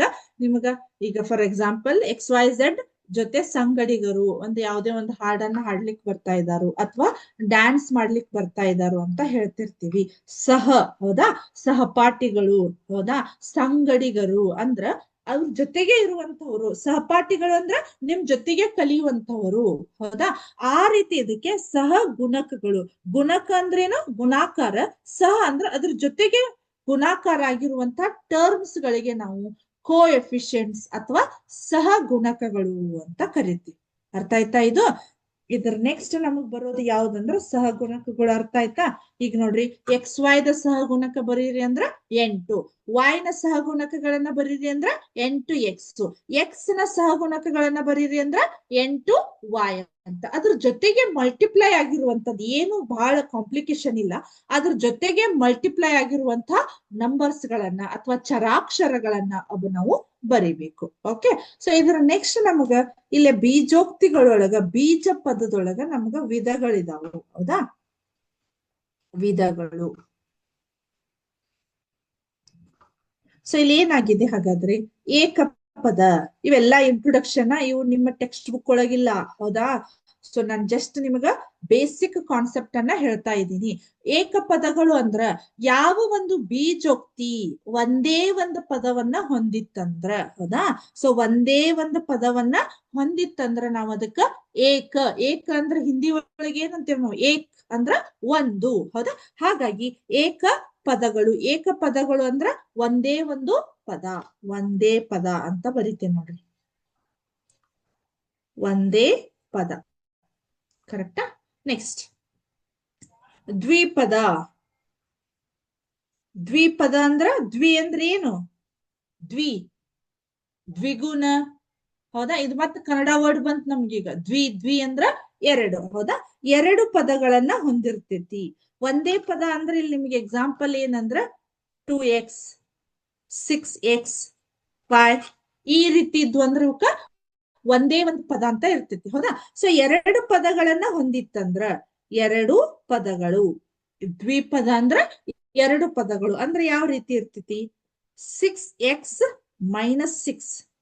ಹೌದಾ, ಇಲ್ಲಿ ಏನಾಗಿದಾವ್? ಒಂದ್ ಪದ ಮತ್ತೆ ಎರಡು ಪದ. ಮತ್ತೊಂದು ಎಕ್ಸಾಂಪಲ್ ಅಂದ್ರ 7y - 7 ಅಂತ ಇದೆ. ಓಕೆ, ಸೊ ಇವೆಲ್ಲ ನಮ್ಗೆ ಏನಾಗ್ತಾವ ಹೇಳ್ರಿ? ದ್ವಿಪದಗಳಿಗೆ ಉದಾಹರಣೆಗಳಾಗ್ತಾವು. ನೆಕ್ಸ್ಟ್ ತ್ರಿಪದಗಳು. ತ್ರಿಪದಗಳು ಅಂದ್ರ ಅಂದ್ರಲ್ಲಿ ಏನಾಯ್ತು? ಏನಾಯ್ತು ಅಲ್ಲಿ ಯೂಸ್ ನೋಡ್ರಿ, ಸ್ವಲ್ಪ ನೆನ್ಪಿಟ್ಕೋರಿ. ಏಕ ಅಂದ್ರ ಹಿಂದಿ ಬಂತು, ದ್ವಿ ಅಂದ್ರ ಕನ್ನಡ ಬಂತು, ಅಂದ್ರ ಮತ್ತೆ ಇಂಗ್ಲಿಷ್ ಬಂತು. ಓಕೆ, ಸೊ ತ್ರಿಪದಗಳು ಅಂದ್ರ ಅಲ್ಲಿ ಆ ಹೆಸರ ಸೂಚಿಸುವ ಹಾಗೆ ನಮ್ಗೆ ಏನಾಗತ್ ಹೇಳ್ರಿ? 3 ಪದಗಳು ಬರ್ತಾವು. ಹಾಗಾದ್ರೆ 3 ಪದಗಳು ಅಂದ್ರೆ ಇಲ್ಲಿ ಏನಾಗತ್ತ? 3 ಪದಗಳು. 3 ಪದಗಳು. ಸೊ 3 ಪದಗಳು. 3 ಪದಗಳಂದ್ರೆ ಏನ್ ಬರ್ತಾವ ಹೇಳ್ರಿ? For example 2x² + 4x - 6. ಹೌದಾ, ಒಂದ್ ಪದ, ಎರಡು ಪದ ಮತ್ತೆ 3 ಪದಗಳು ಅದು. ಓಕೆ, ಸೊ ಹಾಗಾಗಿ ಇವೇನಾಗತ್ತೆ ಹೇಳ್ರಿ? ಹಾಗಾದ್ರೆ ವಿಧಗಳು, ಬೀಜೋಕ್ತಿಯ ಒಂದು ವಿಧಗಳು, ಬೀಜ ಪದಗಳ ವಿಧಗಳು ನಮ್ಗೇನದು? ಏಕಪದ, ದ್ವಿಪದ, ತ್ರಿಪದ. ಏಕಪದ ಅಂದ್ರೆ ಒಂದೇ ಒಂದು ಪದ ಇರ್ತೈತಿ. ದ್ವಿ ಅಂದ್ರೆ ಎರಡು ಪದ ಇರ್ತಾವ. ತ್ರಿ ಅಂದ್ರ 3 ಪದ ಇರ್ತಾವ. ಇನ್ನು 3 ಅಥವಾ 3ಕ್ಕಿಂತ ಹೆಚ್ಚಿತ್ತಂದ್ರ ಅದಕ್ಕ ಬಹುಪದಗಳು ಅಂತ ಕರಿತೀವಿ. ಸೊ ಆ ಬಹುಪದಗಳ ಬಗ್ಗೆ ನೀವು ಮುಂದಿನ ಯಾವಾಗ 9ನೇ ತರಗತಿಯಲ್ಲಿ ಬಹಳ ಇನ್ ಡಿಟೇಲ್ ಆಗಿ ಕಲಿತೀರಿ. ಓಕೆ, ಸೊ ಇದಿಷ್ಟು ನಮ್ದು ಇಂಟ್ರೊಡಕ್ಷನ್. ಇನ್ನು ಒಂದು ಪಾರ್ಟ್ ಇದೆ, ಯಾವ್ದಂದ್ರ ಸಜಾತಿಯ ಪದಗಳು ಮತ್ತು ವಿಜಾತಿಯ ಪದಗಳು.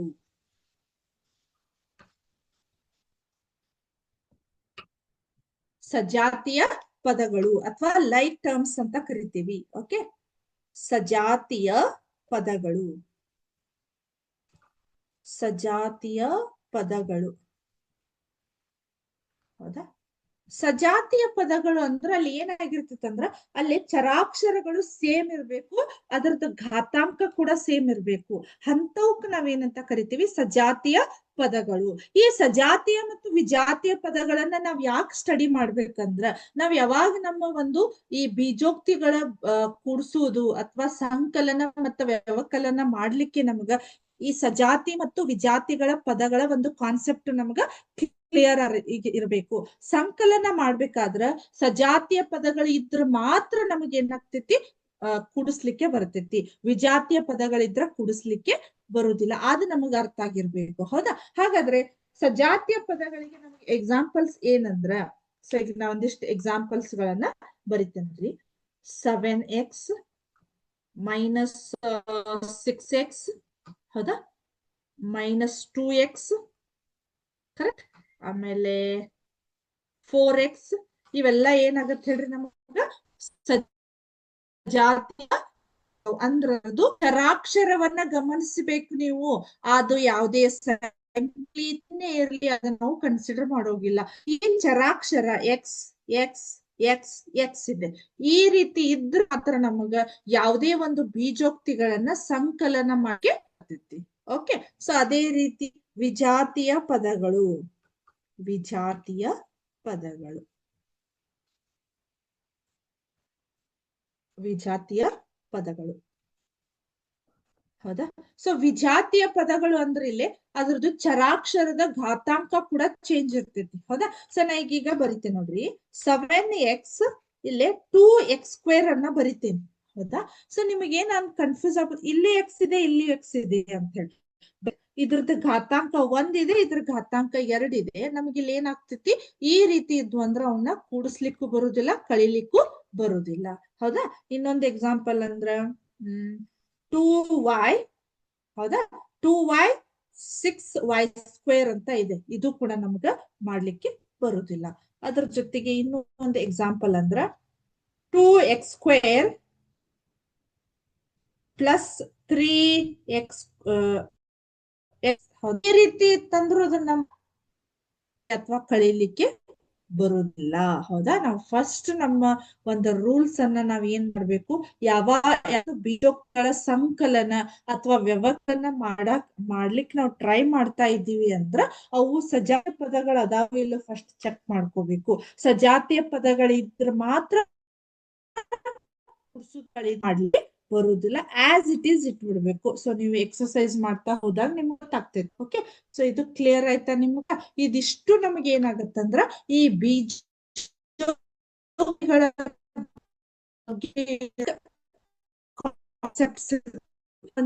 ಹೊಸ ಇಲ್ಲ. ಹೌದಾ? ಡೈರೆಕ್ಟ್ ನಿಮ್ಗ ಸಂಕಲನ ಮತ್ತ ವ್ಯವಕಲನಗ ಹೋಗಿದ್ದಾರೆ. ಹೇಳ್ಬೇಕಂದ್ರೆ ನನಗೆ ಇವೆಲ್ಲಾ ಟರ್ಮ್ಸ್ ಗಳು ನಿಮ್ಗೆ ಫಸ್ಟ್ ಇದ್ರ ಬಗ್ಗೆ ಇರ್ಬೇಕು. ಹಾಗಾಗಿ ಇದನ್ನ ಹೇಳಿದೆ. ಓಕೆ, ಸೊ ಒಂದಿಷ್ಟು ಸಿಮ್ಯುಲೇಷನ್ಸ್ ಅದಾವು, ಅವ್ನ್ ತೋರಿಸಿದಾದ್ಮೇಲೆ ನಾನ್ ನಿಮ್ಗ ಮತ್ತಿಲ್ಲೇ ಎಕ್ಸರ್ಸೈಜ್ಗೆ ಯಾವುದು ಸಂಕಲನ ವ್ಯವಕಲನಿಗೆ ಬರೋಣ ಅಂತ. Okay,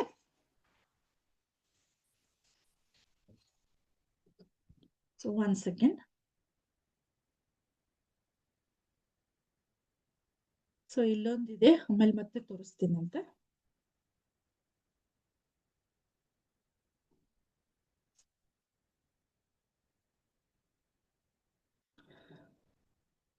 What is algebra?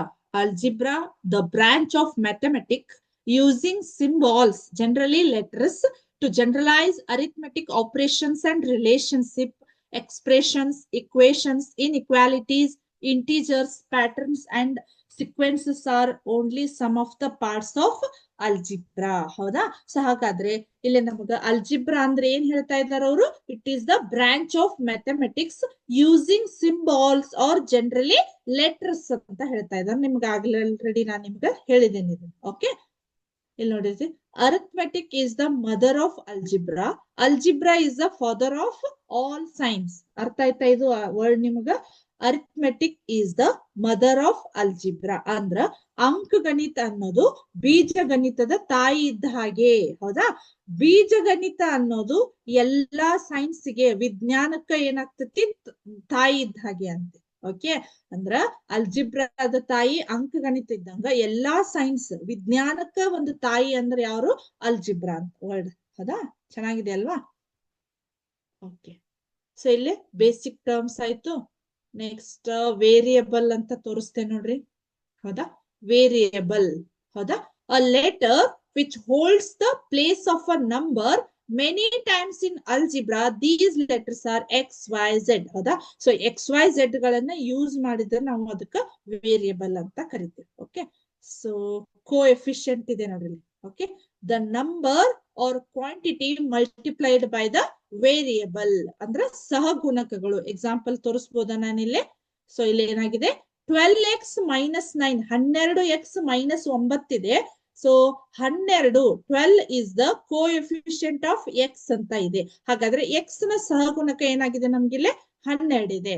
ಆಮೇಲೆ ಇಲ್ಲಿ ಎಕ್ಸ್ ಪ್ಲಸ್ 7 ಇದೆ ನೋಡ್ರಿ, ಅಲ್ಲೇ 1 is the coefficient of X ಅಂತ ಇದೆ. ಓಕೆ, ಸೊ ಹಾಗಾಗಿ ಎಕ್ಸ್ ನ ಒಂದು ಸಹಗುಣಕ ನಮ್ಗಿಲ್ಲಿ 1 ಇದೆ. ಇಲ್ಲಿ ಏನು ಇಲ್ಲ ಅಂದ್ರೆ ನಾವೇನಂತ ಕನ್ಸಿಡರ್ ಮಾಡ್ಬೇಕು? 1 ಅಂತ ಕನ್ಸಿಡರ್ ಮಾಡ್ಬೇಕು. ಓಕೆ, ಆಮೇಲೆ ಇವಾಗಾದ್ರೂ ಹೇಳಿದ್ನಲ್ಲ ಲೈಕ್ ಟರ್ಮ್ಸ್ ಮತ್ತೆ ಅನ್ಲೈಕ್ ಟರ್ಮ್ಸ್ ಗಳಂತ. ಹೌದಾ? ಸೊ ಲೈಕ್ ಟರ್ಮ್ಸ್ ಗಳಂದ್ರ ಸಜಾತಿಯ ಪದಗಳು, term with exact same variable and exponents or constant like term can be combined. ನಾನು ನಿಮ್ಗೆ ಅವಾಗ ಹೇಳಿದೆ, ಸಜಾತಿಯ ಪದಗಳಂದ್ರ ಅಲ್ಲೇ ಚರಾಕ್ಷರಗಳು ಸೇಮ್ ಇರ್ಬೇಕು, ಅದ್ರ ಜೊತೆಗೆ ಅದರದ ಘಾತಾಂಕಗಳು ಕೂಡ ನಮ್ಗ ಸೇಮ್ ಇರ್ಬೇಕು.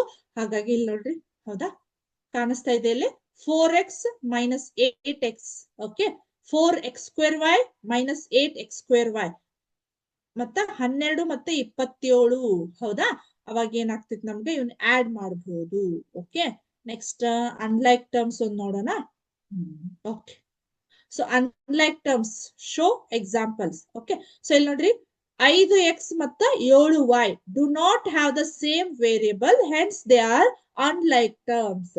ಅಲ್ಲೇ ಚರಾಕ್ಷರಗಳು ಬೇರೆ ಬೇರೆ ಇರೋದ್ರಿಂದ ಇವೇನಾಗತ್ತೆ ನಮ್ಗ ವಿಜಾತಿಯ ಪದಗಳಂತ ಕನ್ಸಿಡರ್ ಆಗ್ತವೆ. ಓಕೆ, ಸೊ ಎಕ್ಸಾಂಪಲ್ ಸೆಕೆಂಡ್ ನೋಡ್ರಿ, 4x square y cube and minus 8x square z do not have the same variable part. Okay, so ಅಲ್ಲಿ x square y cube ಇದೆ, ಇಲ್ಲಿ x square z ಇದೆ. ಹಾಗಾಗಿ ನಮಗದು ವೇರಿಯಬಲ್ ಪಾರ್ಟ್ಸ್ ಇಲ್ಲ. ಹೌದಾ? ಹೌದಾ? ಸೇಮ್ ವೇರಿಯಬಲ್ ಪಾರ್ಟ್ ಇಲ್ಲ. ಹಿಂಗಿದ್ದಾಗ ನಮಗದನ್ನ ಕೂಡಿಸ್ಲಿಕ್ಕೂ ಬರುದಿಲ್ಲ, ಕಳಿಲಿಕ್ಕೂ ಬರುದಿಲ್ಲ. ಓಕೆ, ಸ್ವಲ್ಪ ನಿಮಗಿದ ರಿವಿಷನ್ ಆದಂಗ ಆಯ್ತು. ನಾನು ಏನ್ ಇಷ್ಟೊತ್ತವರೆಗೂ ಹೇಳಿದ್ದೆ ಅದ್ರ ಮೇಲೆ ಅದು ಸಿಮ್ಯುಲೇಷನ್ ಇತ್ತು. ಓಕೆ, ಸೊ ಇನ್ನೊಂದನ್ನ ನೋಡೋಣ. Just like multiple choice type.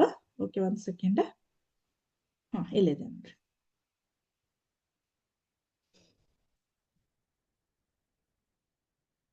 Start ಮಾಡೋಣ. ಹೌದಾ? ಇಲ್ಲೇ ಆನ್ಸರ್ ಇದಾವ ಈ ಬಾಕ್ಸ್ ಒಳಗ. ಇಲ್ಲೇ ಕ್ವಶನ್ಸ್ ಇದಾವು. ಇದಕ್ಕೆ ಆನ್ಸರ್ ಅನ್ನ ಇದ್ರೊಳಗೆ ಹುಡುಕಿ ನಾವು ಆ ಬಾಕ್ಸ್ ಅನ್ನ ಡ್ರ್ಯಾಗ್ ಮಾಡಿ ಇಲ್ಲೇ ತಂದಿಡ್ಬೇಕು. ಓಕೆ, ಸೊ ಫಸ್ಟ್ ಕ್ವಶನ್ ಏನಿದೆ, what is the variable in the following? ಈ 8t ಮತ್ತ 3ರಲ್ಲಿ ಚರಾಕ್ಷರ ಅನ್ನೋದು ಯಾವ್ದಿದೆ ನಮ್ಗಿಲ್ಲೇ? ಕಾಣಿಸ್ತಾ ಇದೆ, ಟಿ ಇದೆ ಅಲ್ವಾ? ಹಾಗಾಗಿ ಈ ಟಿ ಅಂದ್ರೆ ಇಲ್ಲಿ ಗ್ರೀನ್ ಬಾಕ್ಸ್ ಒಳಗಿದೆಲ್ಲ, ಇದನ್ನ ಡ್ರ್ಯಾಗ್ ಮಾಡಿ ನಾನು ಇಲ್ಲಿ ತಗೊಂಡ್ ಬರ್ತೇನೆ ನೋಡ್ರಿ. ಕರೆಕ್ಟಾ? Okay, parts of an algebraic expression separated by plus or minus sign. ಹೌದಾ? ಸೊ ಇದೇನಾಗತ್ತ, ಟರ್ಮ್ ಅಂದ್ರ ಪದಗಳು. ಹೌದಾ? ಇದು ಈ ರೀತಿ.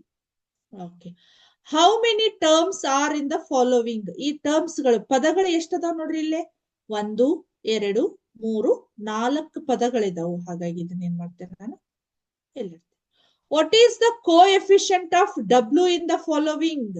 ಸೊ ಈ ಒಂದು ಇಲ್ಲೇನ್ ಟರ್ಮ್ಸ್ ಗಳದಾವಲ್ಲ, ಇದ್ರೊಳಗೆ ಡಬ್ಲ್ಯೂ ದ ಒಂದು ಕೋಎಫಿಷಿಯಂಟ್ ಸಹಗುಣಕ ಎಷ್ಟಿದೆ ನಮ್ಗಿಲ್ಲಿ? ಡಬ್ಲ್ಯೂದು -7 ಇದೆ ನೋಡ್ರಿ. ಸೊ ಆ -7 ಅನ್ನ ಇಲ್ಲಿ ತಗೊಂಡ್ ಬಂದೆ. Okay, next, what is the constant in the following? ಇಲ್ಲಿ ವಾಟ್ ಈಸ್ ದ ಕಾನ್ಸ್ಟೆಂಟ್, ಸ್ಥಿರಾಂಕ ಅನ್ನೋದು ಈ ಒಂದು ಬೀಜ ಪದಗಳಲ್ಲಿ, ಬೀಜೋಕ್ತಿಗಳಲ್ಲಿ ಸ್ಥಿರಾಂಕ ಎಲ್ಲಿದೆ ನೋಡ್ರಿ? -8 ಇದೆ. ಹೌದಾ? ಸೊ ಅವ್ರು -8 ಬರ್ದಿಲ್ಲ, ಓನ್ಲಿ 8 ಬರ್ದಿದ್ದಾರೆ. ಇರ್ಲಿ. Okay, next, how many terms are in the following? ಎಷ್ಟಿದಾವ್ ನೋಡ್ರಿ? 1 2 3 4 5 ಇದೆ. ಸೊ ಹಾಗಾಗಿ ನಾನು 5ಅನ್ನ ಡ್ರ್ಯಾಗ್ ಮಾಡಿ ಇಲ್ಲಿ ಇಡುತ್ತೆ, right? What is the coefficient of r in the following? 6, ಹೌದಾ? ಸೊ y ಇದೆ, r ಇದೆ, w ಇದೆ. ಸೊ ಇಲ್ಲಿ 6ರದ ಒಂದು ಸಹಗುಣಕ ಎಷ್ಟಿದೆ? 2 ಇದೆ. ಸೊ ಅದನ್ನೇನ್ ಮಾಡ್ತೇನೆ ನಾನು ಇಲ್ಲಿ ಇಡ್ತೀನಿ. Okay, so a number in a term that is before the variable, before ಅಂದ್ರೆ ಚರಾಕ್ಷರಕ್ಕಿಂತ ಮುಂಚೆ ಬರೆಯುವಂತದ್ದು. ಇಲ್ಲಿ ಏನಾಗಿದೆ, ಇದು ಚರಾಕ್ಷರ, ಅದಕ್ಕಿಂತ ಮುಂಚೆಯನ್ನು ಬರಿತೀವಲ್ಲ, ಅದಕ್ಕೆ ನಾವು ಏನಂತ ಕರಿತೀವಿ? ಕೋಎಫಿಷಿಯಂಟ್ ಅಂತ ಕರಿತೀವಿ. ಸೊ ಇಲ್ಲಿ ಮಾಡ್ತೇನೆ ನೋಡ್ರಿ, ಡ್ರ್ಯಾಗ್ ಮಾಡಿ ಇಡ್ತೇನೆ. ಸೊ ಏನಾಯ್ತು, ಸಬ್ಮಿಟ್ ಆನ್ಸರ್ ಅಂತ ಕೊಡ್ತೀನಿ. ಕರೆಕ್ಟ್ ಇದೆ ಇಲ್ಲ ಅಂತ ಚೆಕ್ ಮಾಡೋಣ. ಹೌದಾ ಹೌದಾ ಎಕ್ಸಾಕ್ಟ್ಲಿ, ಎಲ್ಲ ನಮಗ ಆನ್ಸರ್ ಕರೆಕ್ಟ್ ಬಂದು. ಈಗ ಸೆಕೆಂಡ್ ಒನ್ ನೋಡ್ರಿ. How many variable are there in the following? ಅಲ್ಲಿ ಎಷ್ಟಿದಾವ ನೋಡ್ರಿ, ವೇರಿಯಬಲ್ಸ್ ಗಳು ಎಷ್ಟದಾವು? 1 2 3 ವೇರಿಯಬಲ್ ಅದಾವು, ಹೌದಾ? ಸೊ ಇಲ್ಲೇ ಟರ್ಮ್ಸ್ ಗಳು ಕನ್ಫ್ಯೂಸ್ ಆಗ್ಬೇಡ್ರಿ. ಟರ್ಮ್ಸ್ ಗಳು 4 ಇದಾವು, ಬಟ್ ವೇರಿಯಬಲ್ ಚರಾಕ್ಷರಗಳು ಅನ್ನೋದು ನಮಗೆ 3 ಇದಾವು. ಹಾಗಾಗಿ ಈ 3ಅನ್ನ ಅಂದ್ರೆ ಗ್ರೀನ್ ಬಾಕ್ಸ್ ಅಲ್ಲಿ ಇದೆ, ಇದನ್ನ ಡ್ರ್ಯಾಗ್ ಮಾಡಿ ನಾನು ಇಲ್ಲಿ ಇಡ್ತೀನಿ. Okay, so what is the constant in the following?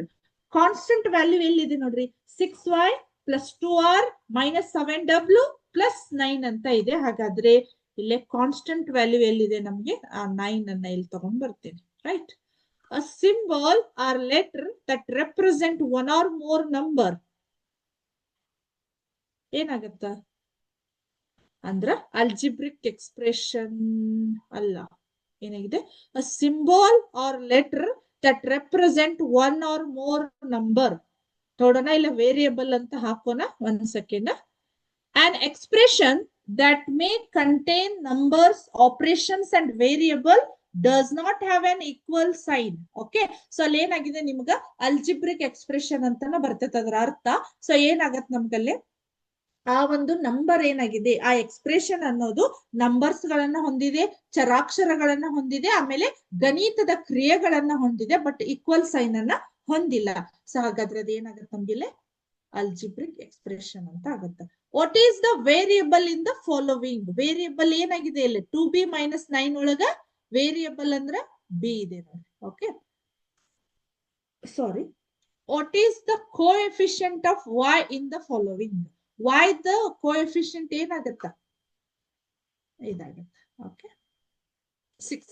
A number by ಇಟ್ ಸೆಲ್ಫ್, ಅದೇ ನಂಬರ್ ತಾನೇ ಇರೋದಕ್ಕ ನಾವು ಅದನ್ನ ಕಾನ್ಸ್ಟೆಂಟ್ ವ್ಯಾಲ್ಯೂ ಅಂತ ಕೊಡ್ತೀನಿ. ಸೊ ಅಗೇನ್ ನಾನು ಏನ್ ಮಾಡ್ತೀನಿ, ಇಲ್ಲಿ ಸಬ್ಮಿಟ್ ಆನ್ಸರ್ ಅಂತ ಕೊಡ್ತೀನಿ. ನೋಡೋಣ ಕರೆಕ್ಟ್ ಅದಾವಿಲ್ಲ ಅಂತ ಹೇಳಿ ಚೆಕ್ ಮಾಡೋಣ.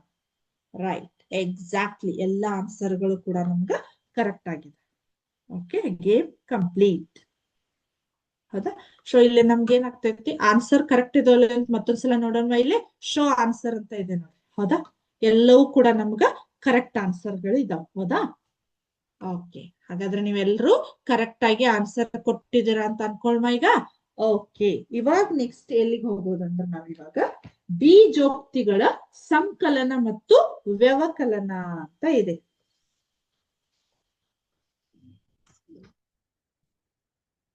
ಇಲ್ಲಿ ಏನಾಗಿದೆ, ಬೀಜೋಕ್ತಿಗಳ ಸಂಕಲನ ಮತ್ತು ವ್ಯವಕಲನ, ಹೌದಾ? ಬೀಜೋಕ್ತಿಗಳ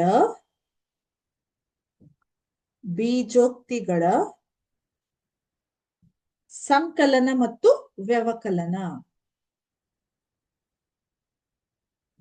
ಸಂಕಲನ ಮತ್ತು ವ್ಯವಕಲನ. ಹೌದಾ? ಸೊ ಹಾಗಾದ್ರೆ ಇದ್ರದ ವ್ಯವಕಲನವನ್ನ ಯಾವ ರೀತಿ ಮಾಡಬಹುದು ಅನ್ನೋದೊಂದಿಷ್ಟು ಎಕ್ಸಾಂಪಲ್ಸ್ ಗಳನ್ನ ನೋಡೋಣಂತ. ಓಕೆ, ಸೊ ಇವಾಗ ಏನ್ ಮಾಡ್ತೇನೆ, ಒಂದಿಷ್ಟು ಎಕ್ಸಾಂಪಲ್ಸ್ ಗಳನ್ನ ಕೊಡ್ತೀನಿ ನೋಡ್ರಿ. ಈಗ 6x, ಹೌದಾ? ಆಮೇಲೆ 8x, ಹೌದಾ? 4y ಅಂತ ಇದೆ, ಹೌದಾ? ಇವ್ನ ಎಷ್ಟು ಅನ್ನ ಕುಡಿಸ್ರಿ ಅಂತ ಹೇಳ್ತೇನೆ ನಾನು, ಹೌದಾ? ಯಾವ ರೀತಿ ಕುಡಿಸ್ಬೇಕು? 6x ಪ್ಲಸ್ ಕೂಡಿಸ್ಬೇಕು ಅಂದ್ರೆ ನಾನು ಏನ್ ಮಾಡ್ಬೇಕು, ಇಲ್ಲಿ ನಡುವೆ ಏನ್ ಮಾಡ್ಬೇಕು, ಪ್ಲಸ್ ಚಿಹ್ನೆಯನ್ನ, ಸಿಂಬಾಲ್ ಅನ್ನ ಹಾಕ್ಬೇಕು. ಹಾಗಾದ್ರೆ 6x 8x ಪ್ಲಸ್ 4y ಅಂತ ಆಯ್ತು. ಕರೆಕ್ಟಾ? ಸೊ ಇವಾಗ ಏನ್ ಮಾಡ್ಬೇಕು, ನಾನು ಸಂಕಲನ ಮಾಡ್ಬೇಕಾದ್ರ ಸಜಾತಿಯ ಪದಗಳು ಯಾವದವು ಅವನಷ್ಟೇ ಕೂಡಿಸ್ಬೇಕು. ವಿಜಾತಿಯ ಪದಗಳಿದ್ರೆ ನಮಗ ಕೂಡಿಸ್ಲಿಕ್ ಬರುವುದಿಲ್ಲ. ಇದು ಒಂದು ನಮ್ಮ ಆ ಬೀಜಗಣಿತದ ಒಂದು ಸಂಕಲನದ ಒಂದು ರೂಲ್ ಅಂದ್ರೂ ತಪ್ಪಾಗ್ಲಿಕ್ಕಿಲ್ಲ. ಹೌದಾ? ಸೊ ಈಗ ಏನಾಗತ್ತ, 6x 8x ಎಷ್ಟಾಯ್ತು? 6 + 6 12, ಇದು 2 14 x ಆಯ್ತು, ಪ್ಲಸ್ 4y ಆಯ್ತು. ಓಕೆ, ಸೊ ಇದ್ರ ನೆಕ್ಸ್ಟ್ ನಮಗ 14 4 18 XY ಅಂತ ಬರದ್ರ ಇದು ತಪ್ಪು. ಹೌದಾ? ಇದು ನಮಗ್ ಮಾಡ್ಲಿಕ್ಕೆ ಬರುವುದಿಲ್ಲ, ಯಾಕಂದ್ರೆ ಇದು ಮಾಡ್ಲಿಕ್ಕೆ ಬರುವುದಿಲ್ಲ. ಸೊ ನಾವು ಸಜಾತಿಯ ಪದಗಳನ್ನ ಮಾತ್ರ ಕೂಡಿಸ್ಬೇಕು, ಕಳಿಬೇಕು. ವಿಜಾತಿಯ ಪದಗಳನ್ನ ಕೂಡಿಸ್ಲಿಕ್ಕೆ ಕಳಿಲಿಕ್ಕೆ ಬರುವುದಿಲ್ಲ. ಹಾಗಾಗಿ ಇದ ನಮ್ಮ ಲಾಸ್ಟ್ ಆನ್ಸರು, ಇದಲ್ಲ. ಸೊ ನಿಮ್ಗ ಬಹಳ ಜನ ಸ್ಟೂಡೆಂಟ್ಸ್ಗೆ ಅದಕ್ಕ ಕ್ವಶನ್ ಕೇಳ್ರಿ ಅಂತ ಹೇಳೋದು. ಸೊ ನಿಮ್ಗ ಬಹಳ ಜನ ಸ್ಟೂಡೆಂಟಿಗೆ ಕೂಡ್ಸೋದು ಮತ್ತು ಕಳಿಯೋದು ಅಂದ್ರ ನಿಮ್ಗೆ ಏನಾಗ್ತೈತಿ, ಫಾರ್ ಎಕ್ಸಾಂಪಲ್ ಒಂದು 60 ಅಥವಾ ಒಂದು 100 ಅಥವಾ ಒಂದು 75 ಈ ರೀತಿ ಒಂದು ರೌಂಡ್ ಫಿಗರ್ ಆನ್ಸರ್ ಬರ್ತೈತೇನೋ ಅಂತ ನೀವ್ ಅನ್ಕೊಂಡಿರ್ತೀರಿ. ಹೌದಾ? ಯಾಕಂದ್ರೆ ನಿಮ್ಗ ಕೂಡ್ಸೋದು ಕಳಿಯೋದು, ಫಾರ್ ಎಕ್ಸಾಂಪಲ್ ನಾ ಈಗ 15 + 5 ಮಾಡ್ರಿ ಅಂದ್ರೆ 23 ಟೀಚರ್ ಅಂತ ಹೇಳ್ತೀವಿ. ಓಕೆ, ಸೊ ನೀವು ಎಕ್ಸಾಕ್ಟ್ 20 ಆನ್ಸರ್ ಬರೋದು ನಿಮ್ಗೆ ಗೊತ್ತಿದೆ ಯಾವಾಗ ಸಂಕಲನ ಮಾಡ್ಲಿವಾಗ. ಬಟ್ ಇಲ್ಲಿ ನೋಡಿದ್ರೆ ಇಲ್ಲಿ ಏನೇನೋ ಇದೆ, 14x 4y ಅಂತ ಇದೆ. ಸೊ ಇದು ಬೀಜಗಣಿತಕ್ಕೆ ಸಂಬಂಧಪಟ್ಟಿದ್ದು ಇದೇ ರೀತಿ ಇರ್ತೈತಿ. ಇದಕ್ಕೂ ಕೂಡ ನಾವು ಒಂದು ಎಕ್ಸಾಕ್ಟ್ ವ್ಯಾಲ್ಯೂವನ್ನ ತರಬಹುದು. ಬಟ್ ಅದ್ರ ಬಗ್ಗೆ ನೀವು ಮುಂದಿನ ಕ್ಲಾಸ್ ಒಳಗೆ ಡಿಟೇಲ್ ಆಗಿ ಕಲಿತೀರಿ. ಇದಿಷ್ಟು ಸ್ಟಾರ್ಟಿಂಗ್ ಅನ್ನ ಕಲೀರಿ. ಇದಕ್ಕೂ ಏನು ಸೊಲ್ಯೂಷನ್ ಇಲ್ಲ ಅಂತಲ್ಲ, ಇದೆ. ಬಟ್ ಈಗ 8ಕ್ಕೆ ಇಷ್ಟೇ ಇರ್ಬೇಕು, ಇಷ್ಟೇ ಕಲೀರಿ. ಯಾಕಂದ್ರೆ ಇಷ್ಟೊಂದು ಸಣ್ಣ ತಲೆಯೊಳಗೆ ಒಂದು ಸಾಗರದಷ್ಟು ನಾಲೆಜ್ ಹಾಕುದು ಬೇಡ. ಈಗ ಎಷ್ಟು ಸ್ಟಾರ್ಟಿಂಗ್ ಇಷ್ಟೇ ಇದಲ್ಲ, ಇಷ್ಟ ಕಲೀರಿ. ಓಕೆ, ಸೊ ಇವಾಗ ಏನಾಯ್ತು ಹಾಗಾದ್ರೆ, ಸಜಾತಿಯ ಪದಗಳನ್ನ ಮಾತ್ರ ಕೂಡಿಸಿದ್ವಿ, ವಿಜಾತಿಯ ಪದಗಳನ್ನ ಆಸ್ ಇಟ್ ಈಸ್ ಇಟ್ಟು ಅದ್ರ ಜೊತೆಗೆ ಬರ್ದಿವಿ ಅಷ್ಟ. ನಮಗ ಅದ್ರ ನೆಕ್ಸ್ಟ್ ಅದನ್ನ ಕೂಡಿಸ್ಲಿಕ್ಕೆ ಬರುವುದಿಲ್ಲ. ಅರ್ಥ ಆಯ್ತಾ? ಸೊ ಈಗ ನೆಕ್ಸ್ಟ್ ನಾವು ಮತ್ತೆ ಏನಂದ್ರ ಇನ್ನೊಂದು ಎಕ್ಸಾಂಪಲ್ ಅನ್ನ ಕೊಡ್ತೀನಿ ನೋಡ್ರಿ. ನಿಮ್ಮ ಟೆಕ್ಸ್ಟ್ ಬುಕ್ ಒಳಗಿರ್ತಕ್ಕಂಥ ಒಂದು ಎಕ್ಸಾಂಪಲ್, 7x² - 4x + 5 ಅಂತ ಇದೆ. ಇದಕ್ ನಾವ್ ಏನ್ ಮಾಡ್ಬೇಕಂತ, 9x - 10 ಕೂಡಿಸ್ಬೇಕಂತ. ಹೌದಾ? ಸೊ ಈಗ ಏನ್ ಮಾಡ್ಬೇಕು ನಾವು, ಇಲ್ಲೇ 7x² ಇದೆ, ಇಲ್ಲಿ ಇಲ್ಲ. ಹೌದಾ? ಸೊ ಹಾಗಂತಂದ್ರೆ ಇದು 9x² ಕೆಳಗಿಟ್ರೆ ನಮಗದು ಲೆಕ್ಕ ಮಾಡ್ಲಿಕ್ಕೆ ಬರುದಿಲ್ಲ. ಅವ್ ಯಾವ್ಯಾವ ವೇರಿಯಬಲ್ ಮತ್ತ ಅದ್ರ ಜೊತೆಗೆ ಘಾತಾಂಕಗಳನ್ನ ಸೇರಿಸಿ ನಾವ್ ಏನ್ ಮಾಡ್ಬೇಕು, ಅದ್ ಯಾವ ಪ್ಲೇಸ್ ಒಳಗಿದೆ ಅಲ್ಲೇ ಹೋಗಿ ಅದನ್ನ ಬರಿಬೇಕು. ಈಗ ನೀವ್ ಹೆಂಗ್ ಮಾಡ್ತಿರ್ತೀರಿ, ಫಾರ್ ಎಕ್ಸಾಂಪಲ್ ನಾನು 844 ಬರದೆ ಪ್ಲಸ್ 25 ಬರೆದು ಬಿಟ್ರೆ ನೀವ್ ಯಾವ ರೀತಿ ಬರಿತೀರಿ? ನಿಮ್ಗೆ ಗೊತ್ತಾಗ್ಲಿಲ್ಲ ಅಂದ್ರ 844 25 ಅಂತ ಹಿಂಗ್ ಬರಿತೀರೇನು? ಇಲ್ಲ, ಆರ್ಡರ್ ವೈಸ್. ಹೌದಾ? ಸೊ ಫಸ್ಟ್ ನಾವೇನ್ ಮಾಡ್ಬೇಕು, ಬಿಡಿ ಸ್ಥಾನದ ಕೆಳಗ ಬಿಡಿ ಸ್ಥಾನವನ್ನ ಬರಿತೀವಿ, ಆಮೇಲೆ 10ರ ಸ್ಥಾನದೊಳಗ 10ರ ಸ್ಥಾನ ಬರಿತೀವಿ. ಇತ್ತಾಗಿಂದ ಬರ್ಕೋತ ಹೋಗಿರುದಿಲ್ಲ, ಇದ್ರ ಮುಂದೆ ಉಳಿದಿರೋದನ್ನ ಬಿಟ್ಬಿಡ್ತೇವೆ ನಾವು. ಹೌದಾ? ಅದೇ ರೀತಿ ನಾವ್ ಇಲ್ಲಿ ಏನ್ ಮಾಡ್ಬೇಕು, ಬಟ್ ಇಲ್ಲಿ ಏನಾಗ್ತೈತಿ, ಅದು ಯಾವ್ಯಾವ ಪ್ಲೇಸ್ ಒಳಗೆ ಯಾವ್ಯಾವ್ ಕೊಟ್ಟಿದಾರ ಅವನಷ್ಟೇನೆ ನಾವು ಬರಿಬೇಕು. ಹಾಗಾಗಿ ಇಲ್ಲಿ ನೋಡ್ರಿ 10 ಅಂದ್ರೆ ಇಲ್ಲಿ ಚರಾಕ್ಷರ ಎಲ್ಲಿದೆ ನಮ್ಗೆ, ಸಾರಿ ಕಾನ್ಸ್ಟೆಂಟ್ ಸ್ಥಿರಾಂಕ ಎಷ್ಟಿದೆ?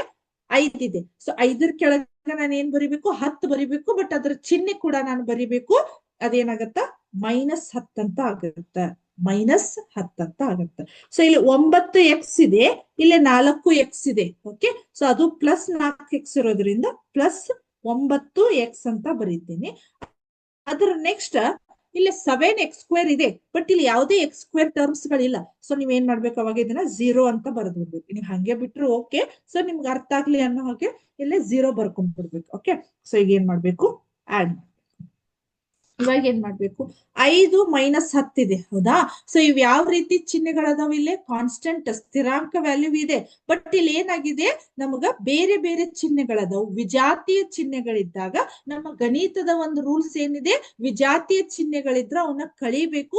ದೊಡ್ಡ ಸಂಖ್ಯೆಯೊಳಗ ಸಣ್ಣ ಸಂಖ್ಯೆಯನ್ನ ಕಳೆದು ದೊಡ್ಡ ಅಂಕಿಯ ಹಿಂದಿನ ಸಂಖ್ಯೆಯನ್ನ ನಾವು ಇಡಬೇಕು. ಹಾಗಾಗಿ 10 - 5 ಎಷ್ಟಾಯ್ತು? 5. ಹೌದಾ? ದೊಡ್ಡ ಅಂಕಿ ಹಿಂದಿನ ಸಂಖ್ಯೆ ಏನಾಯ್ತು ನಮ್ಗಿಲ್ಲಿ? ಮೈನಸ್ ಇದೆ.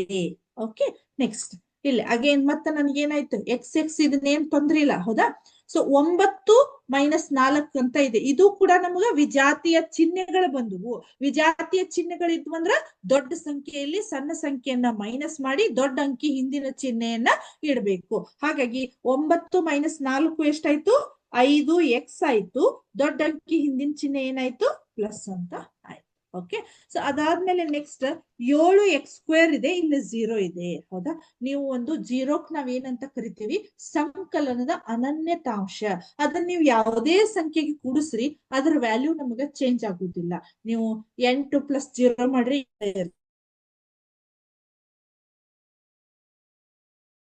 ಕೂಡ